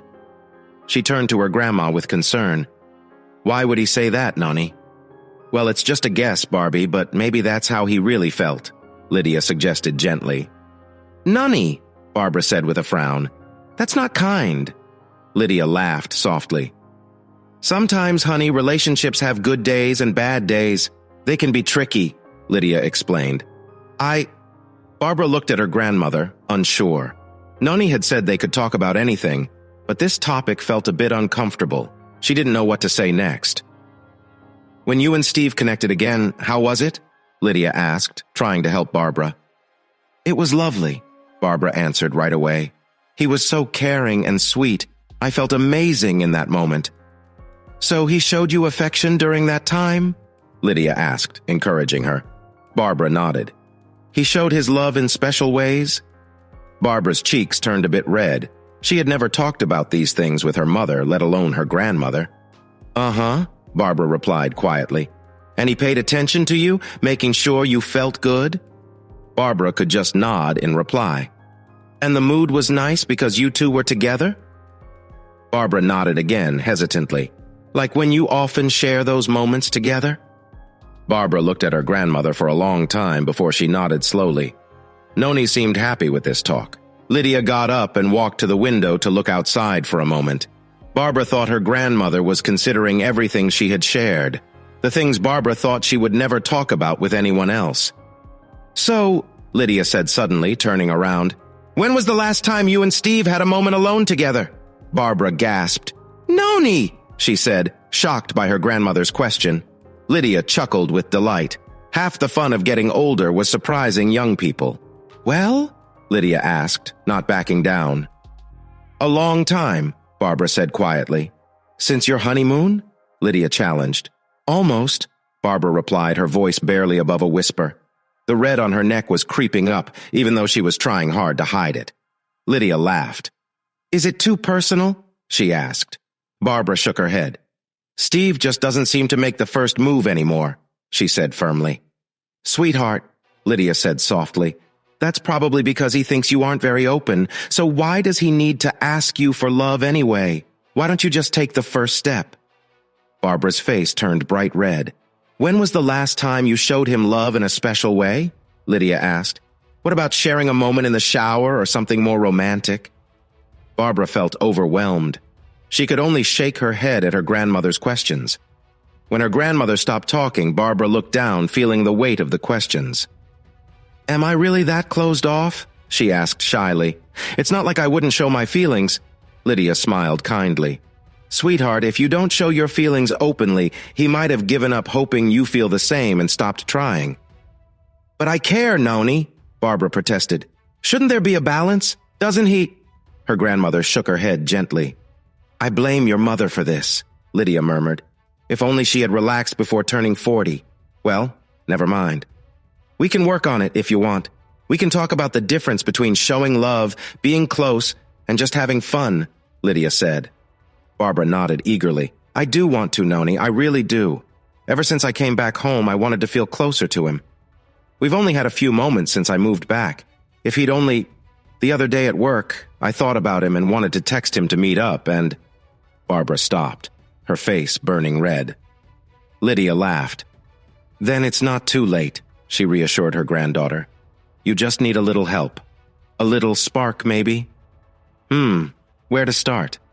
"Okay," she sighed. "No going halfway, I guess. Come with me, Barbie. I have some things for you to see, but if you tell your mom about them, she might— Well, actually, she might want to borrow them, and that's not happening." Barbara followed her grandmother to the upstairs master bedroom. Lydia opened the bottom drawer of her dresser and started pulling out a few items, some of which were familiar to Barbara. "Noni!" Barbara exclaimed, surprised. Lydia just chuckled. "Sweetheart, there's a lot you need to learn and not much time to do it," Lydia warned her. "Now take these videos home and watch them. You'll get a few good ideas from them. Not too many, but a few." "Noni," Barbara said softly. She wasn't sure if she should laugh or hide her eyes from the strange covers on the DVDs. To hide her uncertainty, she picked up a funny-shaped piece of clear blue plastic. "What's this, Noni?" she asked. "Sweetheart, that's a special item," Lydia said as she kept going through her drawer. Barbara put the item back on her grandmother's bed, feeling confused. Lydia looked at her granddaughter with understanding. "Dear, you need to be open-minded," she said gently. "Noni," Barbara replied weakly. Lydia stopped sorting and looked at Barbara. "It's true, Barbie girl," she said kindly. "Actually, from what I know, you're the only girl in the family who isn't exploring some of this stuff." "Oh my God," Barbara whispered as she realized what her grandmother meant. "Did Mother tell you?" Her grandmother just looked at her. Barbara felt a bit dizzy and sat on the bed, trying to take in everything she had just learned. "Ah," Lydia said, nodding as she noticed Barbara's reaction. "You know what?" she added, sounding annoyed with herself. "We're doing this the wrong way. We need to go straight to the source." Lydia began putting everything back into the big drawer. "You brought your car, right? You have a credit card with you?" Lydia asked her granddaughter as she stood up and headed for the door, moving quickly. "Yes," Barbara said, getting up quickly to follow her grandmother to the landing outside the bedroom. "Where are we going?" "To a bookstore near the Loop," her grandmother said. "Let's hurry, we're wasting time." "You're driving," she added. Barbara felt a little nervous, but she kept moving. Soon, she surprised herself by quickly following her grandmother down the stairs. "Hi, Elaine, how are you?" Steve greeted the pretty young woman as she took a seat. "Just fine, thanks. How about you?" she replied. They ordered coffee. Neither of them was hungry. Their recent meetups had been short. Unlike the longer chats they used to have, they didn't need as much support or long dinners anymore. "I'm doing pretty well, all things considered," Steve said, smiling to show he felt things were okay. "I pulled the divorce paperwork," Steve said suddenly. He had been avoiding that step for a long time, though he had told his lawyer since November not to move forward with it. "Good for you," Elaine said excitedly. "It's about time you saw things clearly," she added. Steve was surprised. His wife had cheated on him with Elaine's husband. It had mostly been an emotional relationship, but things were changing when Steve decided to end it. He thought Elaine shouldn't be so happy that Barbara would not have to face a messy divorce. "That's kind of you," Steve said. Elaine smiled widely. "Do you think I should wish for her to be hurt more?" Something like that," Steve replied. "Well, you did make her go through a lot for a while, and from what you told me, she has tried hard to change. I don't want to see her hurt again. Not anymore." Elaine grinned. She had felt Barbara needed to feel pain when Steve and Elaine met the first time. Steve smiled back. He and Elaine had faced many hard times in the last few months. Most of the time, they hadn't felt like smiling. "Rafe is doing better too," Elaine said. She added another spoonful of sugar to her coffee before looking at Steve again. "He isn't running for city council anymore," he said. Steve nodded. He had known this. The Democrats had dropped him when the bad news came out. With the old mayor's troubles and lies about to be shared with Congress, the party didn't want to draw attention with a bad choice for a candidate. "And the insurance company won't pay for his Thunderbird," Steve added. Elaine agreed. "He didn't really need that car. I told him it was a bad idea to buy a car that only 2 people could fit into," she said, taking a moment to calm down. "Anyway, he also turned down a job at the main office," Elaine went on. She made sure the sugar was completely mixed into her hot coffee. "It was a bit of a test," she said. "I told him he needed to spend more time with me and our daughter. I asked how he could do that if he took a harder job." She looked at Steve. "He did well on the test," she said. "He is working hard to be a better father to our little girl, and I couldn't ask for a better husband. At least, for now." She bit her lip. "The thing is," Steve gently covered her hand with his. "Now you need to be there for him so he can spend more time with you and your daughter?" he asked. "Yes," Elaine said gratefully. "And this is the last time we talk like this?" Steve asked. "Yes," Elaine said, looking sad. Steve smiled softly and patted her hand. "Well, it's time," he said quietly. "I'm happy for you, Elaine. Really." They talked for another 20 minutes, finishing up several topics they had started over the months. When they were done and the coffee was empty, they left a $20 bill for their waitress and walked out together. Outside, they hugged one last time before heading home to their partners. A policewoman who entered the cafe thought they were siblings saying goodbye for a while. It was a touching scene. Chapter 10. Late February. I am really impressed by how far you both have come in just a month. A lot of this is because you two have been working well together even when I'm not here. This means you are talking again, and that's great. The counselor looked at the couple for a moment. "How about if we meet every 2 or maybe 3 weeks for a while and see how that works?" he suggested. Barbara and Steve glanced at each other. Steve raised his eyebrow slightly and saw something in Barbara's eyes. She seemed okay with it. Werner smiled to himself. The way couples silently communicate after being together for a long time was happening again with these two. "That sounds good," Steve replied for both of them. "We can always change back to meeting more often if we need to, right?" Mr. Houston nodded. "Okay," Werner said quickly. "We'll set it up for every 3 weeks then. Is Thursday evening still good for everyone?" "Good. I'll just—" The counselor pressed a button on his phone and waited. He frowned when he got no answer. He tried again, but there was still no response. "Just a moment," he said, standing up. "The intercom has never worked well. I'll be right back." He went into the outer office. "We don't have to talk about serious things in front of him, do we?" Steve asked Barbara when they were alone. Barbara shook her head firmly. "We're both adults," she replied. "If we get upset, we can just take a break or something." Steve nodded in agreement. "That's how I see it, too." They sat quietly for a bit. "Kim says hi," Barbara said, trying to start a conversation. Steve looked surprised. "She did? When did she say that?" he asked. "She called from Dallas this morning before I went to work," Barbara explained. Steve nodded, unsure of what to say next. Finally, he spoke. "Is she still mad at me?" Barbara laughed lightly. "No, she got over that long ago," she said. "She really wanted to share her feelings about what happened, but she's okay now." "Kim's been getting a lot of help through counseling," Barbara continued. "She realizes she was heading in a bad direction. She actually wants to thank you for caring enough to help her. You wouldn't believe the heavy stuff she's been dealing with since she was just 6 years old," Barbara said, shaking her head in surprise. "Mom and Dad's little girls have been through a lot, you know that? Well, the tough times weren't the only reason I told your parents about it," Steve said quietly. "I still feel bad about what I did to—" "We agreed not to talk about that again," Barbara reminded him.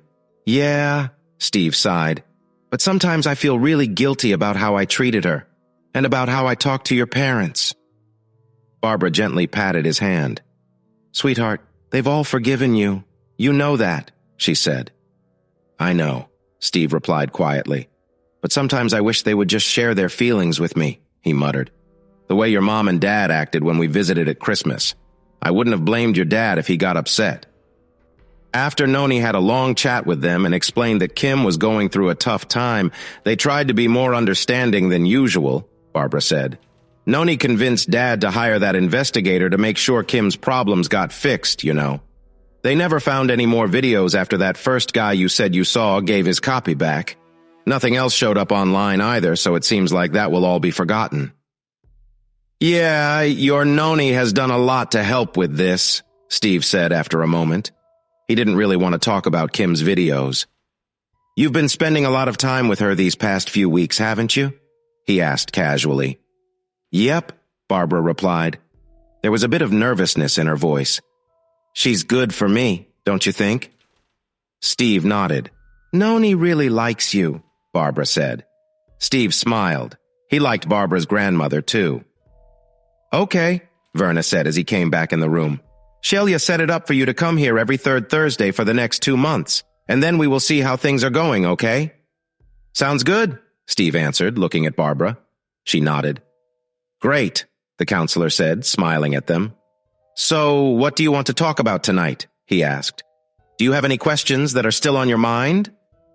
Steve shifted in his seat, feeling uneasy. I really don't want to—" "No," Barbara said firmly. "Let's talk about everything now, Steve. We don't want something to surprise us 10 years from now just because you didn't want to discuss it now." Her face softened. "Whatever you need to know. Okay, Steve?" Barbara said. "Okay," Steve replied slowly. "I understand most of it. I see how you felt vulnerable during certain times. It hurts, and I don't fully get it, but I accept that you thought you couldn't share your doubts with me. I think I need to talk more about that later, if that's all right with everyone." Barbara nodded. "But what bothers me the most, after finding out you were involved with those 2 men after we got married, what troubles me most is when did you think it was okay to do that, Barbara?" "I just can't believe this happened," Steve said. "Don't you remember Thad Brown, before we got married?" Barbara asked. This caught Steve off guard. He stared blankly as he thought about it. "No, I remember him," Steve replied after a moment. "That was before we got married. You convinced me weeks ago that you were really saying goodbye to him. We hadn't made any promises yet. I broke up with you. We didn't see each other for 6 months. That's old news.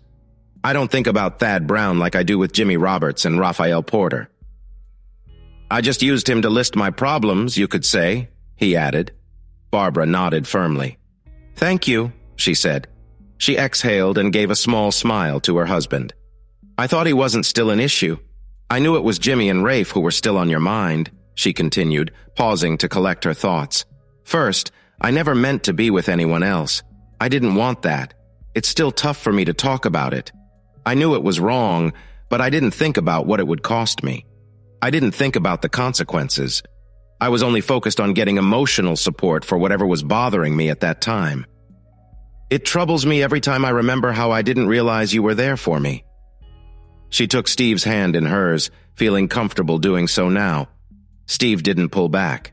They were working through a problem together. "There wasn't a single moment when I chose to be unfaithful," Barbara said slowly. She braced herself before saying the word that explained her actions. It was never easy for her to say. She hated it. "It built up over months," she said softly. "It happened bit by bit. 100 small steps that I didn't notice. There was a time I knew I was doing something wrong, but I was too confused to see clearly.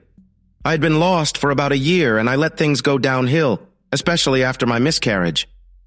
I let other men say nice things to me, tell me I was still pretty, smart, and all that. Jimmy Roberts and Raphael Porter gave me the emotional support I needed for a while. You stopped Jimmy before I made an even bigger mistake. I just wish you could have done the same with Rafe. I've told you before, I didn't hear you when you said those things to me as well. I was wrong, and I was foolish for not listening. I thought you were only saying those things because you felt like you had to say them, and I still don't understand why I thought that. I think I was more immature than we both saw, Steve. I felt insecure and lazy. I didn't even realize I needed to work on our relationship. I once believed that happily ever after just happened when two people loved each other. But when Steve and I had our first fight, I was heartbroken. I felt so lost that I didn't know who to talk to or what to say. Growing up, I only saw my parents getting along. They never fought in front of me or Kimberly. I thought that was how all couples were. I realize now they hid their arguments from us. But that knowledge came too late to help me. I didn't know how to move past a fight and keep working on a marriage. Barbara looked into Steve's eyes, hoping he would understand. He might not agree with everything she said, but she wished he could grasp some of it enough to give her a chance. She took a deep breath. "Can we go back for a moment? I forgot something. You're really curious if there was a time I chose to do something I knew was wrong. You want to know why I made that choice anyway," she explained. Steve nodded, encouraging her. He almost regretted starting this conversation. He wasn't sure how it would end. "Do you remember the stoplight?" Barbara asked. For a moment, Steve didn't know what she meant. Then he remembered. It had been over 6 years ago. "The stoplight?" Mr. Houston asked. He had listened closely to everything Barbara said. A lot of her feelings were common among people with relationship problems. They often talked about being confused, feeling alone, and not thinking about what their actions might cause. Few understood how they ended up in such situations. Barbara was trying to dig deeper than most people would, but she had never mentioned a stoplight before, which was interesting. "It happened when we were still dating," Barbara continued, turning slightly to the counselor. "Steve was driving, and 2 other couples were with us." "To the state park?" Steve added. "Right," Barbara nodded. "We were going to a picnic at a state park on a quiet country road. In one small town, there was an intersection. It was just a wide spot in the road, but it had a stoplight. It was red for us, so Steve stopped the car. But then he let off the brake and stepped on the gas, and we drove through. We all looked around for a police officer, but luckily there was none." She smiled at her husband. "The thing is, that wasn't like Steve at all. He's usually a very careful driver when there are others in the car. He was the only one in our group who always obeyed the speed limits and stopped fully at lights. He used to say that when I was with him, he felt a lot of responsibility. I thought it was nice the way he said that," Barbara said. She smiled at her husband. "Anyway, when we all got quiet, Steve asked what was happening, like he didn't know what he had just done." Barbara took a short breath, pausing for a moment. When we told him, he looked shocked and then sad. After a bit, we could see that he was really upset about it. He hadn't understood what he had done. It wasn't just that he ran a red light, which he usually wouldn't do. It was that he didn't even remember thinking about it. She turned back to Steve. "Sweetheart, you remember how you felt that day, right?" Steve nodded. He leaned back in his chair and let out a breath. He started to understand where Barbara was going. He needed to think clearly about what she said. "I didn't think about it at the time," Steve replied slowly. "I don't remember. And I didn't then when you all started joking with me about it. I don't remember thinking about whether to run the red light." He paused. "I tried to make sense of it when you all got after me," Steve said. "I thought maybe I didn't see any cars coming and thought it was okay to go, but I really don't know." He thought about it for a moment. "Okay." Steve sighed. "I see your point. I'm not sure I like it, but I can see what you mean. People don't always think before they act. Sometimes they just do things and, well," he said tiredly. "It bothers me," Steve said. "I would feel better if I thought every choice came from careful thinking. But my example shows that isn't always true. I ran that light without a second thought. No thinking about whether it was right or wrong. It just happened." Steve sat up and looked straight at his wife. "There's something else, though," he said firmly. "I've never accidentally gone through another red light. Not once. I remember that day every time I stop at a light when I'm the first car. I hold on to that memory so I never make that mistake again. Barb, we can't have another moment like that. If you want to keep this comparison, you have to remember the harm that can come when you're not paying attention too. There are only two of us in this marriage. I will not accept a third. Never. And I won't go through this again, Barbara." His wife held his hand tighter. Her eyes were full of tears. "I know, honey," she said. "Every time I think about what I did, I feel terrible. I hate that part of me that made those choices. I will never forget, Steve. It'll always be there, reminding me to stay on the right path." Steve looked at Barbara's face for a while. Not long ago, she had shown how much she cared for him, even with all the risks. With that gesture, Barbara shared a love he never thought she had for him. That moment really helped clear the distance between them. Now, she was telling him that just remembering what she had done in the past made her feel sick. To make sure she never made that mistake again, she wanted to hold on to those painful memories. Steve sighed. He was doing a lot of that tonight. "Okay," Steve said. "I can let it go, Barbara. I may not be the smartest guy, but I know when something makes sense." He sat up in his chair and looked at his wife for a long moment. He then turned to Mr. Houston. "So, do you think I've gone through all those steps of grief you talked about before?" Steve asked the counselor. Mr. Houston was a bit surprised. He took a moment to think back to their counseling session. Then he smiled. "I believe you have, yes, Steve. And you did it well," Mr. Houston said. "So, do we start on the smaller problems now?" Steve asked. "What's first?" "Hi," Barbara said briefly. "Hi, honey," Steve replied. He pressed the phone tighter to his ear so the noise from the building work outside wouldn't cover their talk. "What's going on?" he asked. "Are you alone?" Barbara asked. "Uh-huh," Steve said. "Lois and Jeff are out for lunch and getting some reports from the office downtown, and good," Barbara said.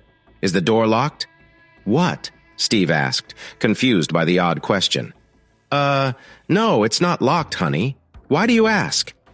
There was a short silence. "Well, no one can see your laptop screen from the door or the windows, right?" Barbara didn't answer his question. Steve was totally puzzled now. "If I close the blinds on the windows right beside me?" "Yeah," he said. "Would you close them, honey?" Barbara asked. Steve started to ask why, but then thought better of it. He sighed and got up to shut the blinds. "Okay, honey, they're closed. What's this about?" "You'll find out in just a minute, okay?" Barbara said. Steve could hear some nervousness in her voice. He wondered what was happening. "Steve, do you remember June, right? And her nephew, the computer guy?" "Sure," Steve replied. He remembered. June was Barbara's best friend at work. "Well, they came over this morning," Barbara said, sounding more nervous now. "Okay," Steve said when Barbara paused. He heard her take a deep breath on the other end of the line. "Well, Wendell helped me set up a web camera," Barbara said. She couldn't see it, but Steve looked unhappy. He didn't understand why his wife wanted a webcam in their house. "Honey, are you still there?" Barbara asked, sounding worried. "Oh, sorry, sweetheart, I'm just trying to understand all this," Steve replied, still confused. "Okay," she said. "Can you type in our IP address on Netscape and use port number 11547, okay?" Sure. Give me a second," Steve said, now curious. Was Barbara starting a new hobby? "All right, it's loading. The firewall is blocking it. Okay, I've let the connection through. Wow." He looked around quickly to make sure the blinds were closed tight. He could see the video now. Barbara was in the study next to the living room. She looked happy about something. "Barbara?" he asked, puzzled. "What are you doing, honey?" "You like it?" Barbara said with a big smile. She waved at the camera. "Oh, you know I do," Steve answered. "Barb, did you forget to tell me that June and Wendell weren't here anymore, or—" Barbara laughed. "They're gone, silly," she said. "I see," Steve replied, still trying to figure it out. He adjusted the screen to get a better view. His heart raced with curiosity. "Steve?" Barbara asked. "Are you still there, honey?" "Yeah, just a minute," he said quickly. "I need to lock the door." He heard Barbara giggle as he put the phone down and hurried to secure the door. "I'm back," he said into the phone. "Oh, good," Barbara said cheerfully. "Want to see something interesting?" she asked playfully. "I'm already seeing something interesting," Steve replied. Barbara giggled again. "I mean something even better," she said. "Sure," Steve said, more curious now. "Barbara, are you doing some kind of online show?" She looked at the camera and smiled. "Only for you, darling," she said. "Only for you." "Just checking," Steve said, still trying to understand what was happening. His wife smiled at the camera, then remembered what she was doing. She turned and adjusted the camera, making sure he could see everything clearly. "Wow." Steve couldn't finish his thought. He was speechless. Barbara looked happy, and he could see how much effort she had put into this moment for him. He took a breath, feeling a mix of emotions as he watched her. Finally, she carefully set something down and adjusted herself, trying to stay balanced as she spoke with Steve on the phone. "Honey?" Barbara said. "Honey?" Steve thought about how she balanced everything while talking to him. "Yes," Steve replied, his voice low. "I'm here, Barbie." "Steve, how long will it take you to come home from the worksite?" she asked playfully. "I'll tell you," Steve said, quickly getting up and putting on his jacket. He headed for the door, still holding the phone. "Steve, honey," Barbara said. "Did you remember to turn off your computer?" "Oh, right," Steve answered, turning back before he got to the door. He quickly closed his laptop, unplugged it, and ran for the outside door with it under his arm. Barbara chatted happily while he drove home. He didn't brake until the last moment, letting the tires screech as he turned the steering wheel hard to the left. Still going fast, he had to press the brakes hard to avoid crashing into the garage door. He was out of the car and through the unlocked door in seconds. Barbara was waiting for him in the hallway, looking excited but calm. She smiled, her eyes shining with expectation. "Wow, Barbara," he said. "You look so beautiful," his voice full of admiration. "Do you really think so?" Barb asked, smiling. "Oh, yes," Steve replied earnestly. You're amazing." His words spilled out, full of feeling. "Come here," she said softly, reaching for him. Steve quickly closed the door behind him and stepped forward. Barbara smiled warmly at him. The bond between them was strong, and Steve felt overwhelmed by how much he loved this moment. They stood there, sharing a deep look. Steve felt a wave of love for his wife, and the room filled with warmth as they hugged, happy to be together. "Why are you—" he started to ask. "We used to do this on our honeymoon," Barbara reminded him, pausing for a moment.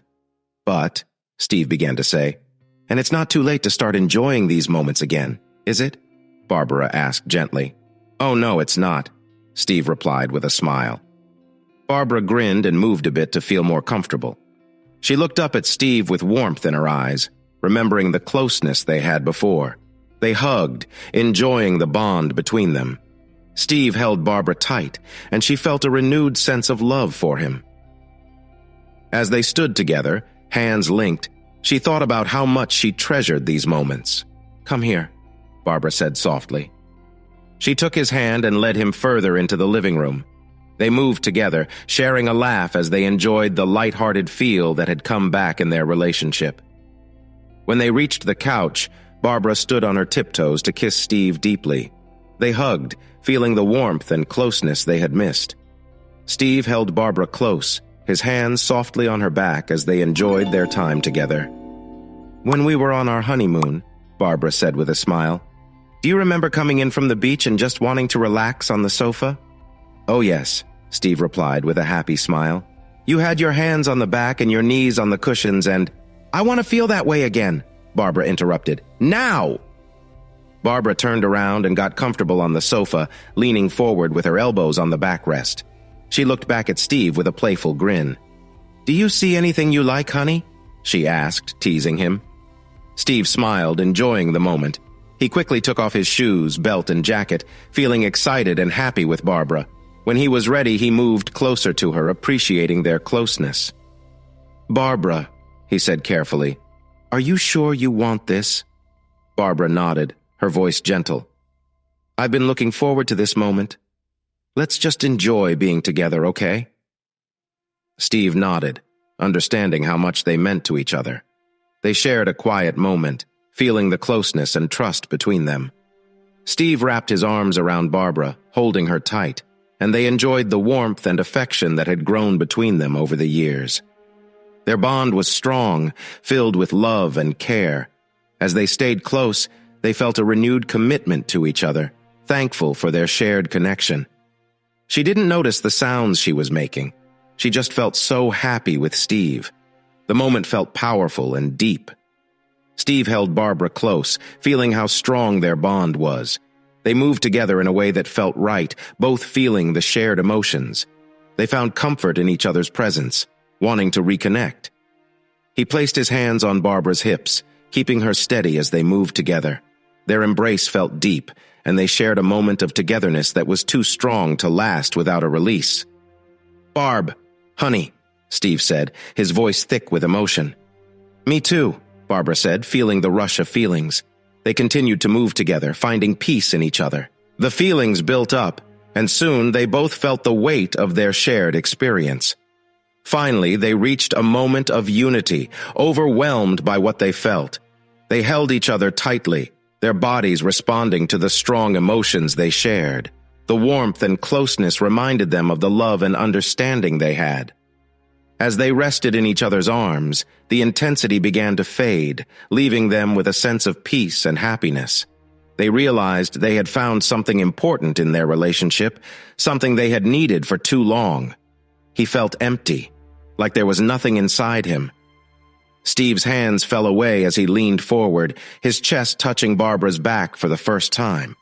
They lay there, holding each other tightly and trying to catch their breath. "Honey," Steve finally whispered, "I don't know what just happened, but you can do that again any time, okay?" Barbara chuckled softly, still catching her breath. "We will," she promised between breaths. "But there are so many things we used to do, you know? We need to do those again. We should never have stopped, honey." "I agree," Steve said. "What else do you want to do?" "Well, I've heard some people like to explore every room in their house together," she said, thinking. "Uh-huh," Steve replied, encouraging her. "Yeah," Barbara said. "I think we're behind on that. We have rooms we haven't checked out yet." "Well, we can take a look at one or two of those today if you want," Steve suggested. "Uh-huh," Barbara said. "And we can try new things too, okay?" "Sounds good to me," Steve answered. And, "Honey, I found some things that are supposed to help with exploring," she said hesitantly. "What kind of things?" Steve asked, curious. "They're just for trying new things together," Barbara explained. "Are you okay with that?" "Absolutely," he replied with excitement. "Great," Barbara said happily. "I'm excited for all we can try, even going outside or when we go camping." Steve laughed. "Sweetheart," he said gently, "we can't do it all in one day. We have our whole lives for that, okay?" "Okay," Barbara agreed cheerfully. She snuggled closer, feeling thankful for the bond they had rebuilt. They enjoyed the quiet for a while before Barbara leaned in and whispered in Steve's ear, making him feel her warm breath on his cheek. "But if you had to pick, what would you want to do first?" she asked softly. Epilogue.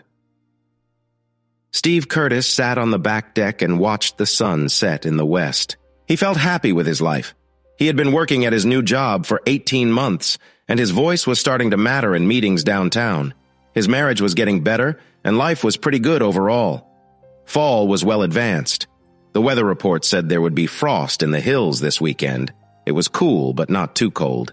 He could hear Barbara humming happily in the kitchen behind him.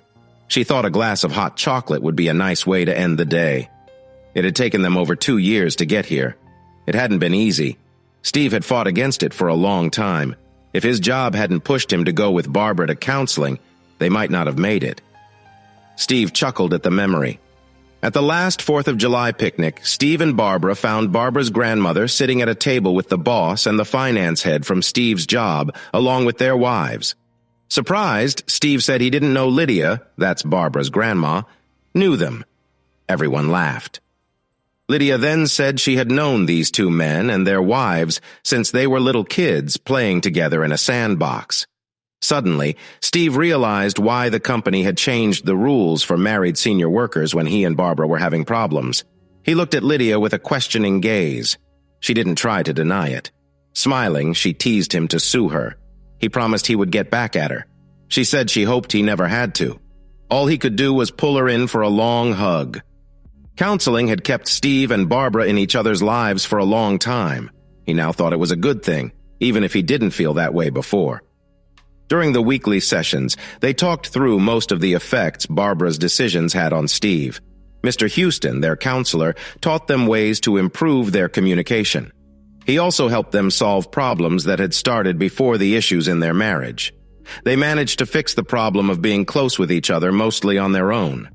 Barbara found a new sense of connection with Steve, and they enjoyed getting closer again. But some issues were tougher. They faced Barbara's feelings of insecurity with her very confident husband, who seemed to know exactly what he wanted in life. Having to deal with the results of her past choices helped Barbara grow up a lot, and this growth made her feel more confident.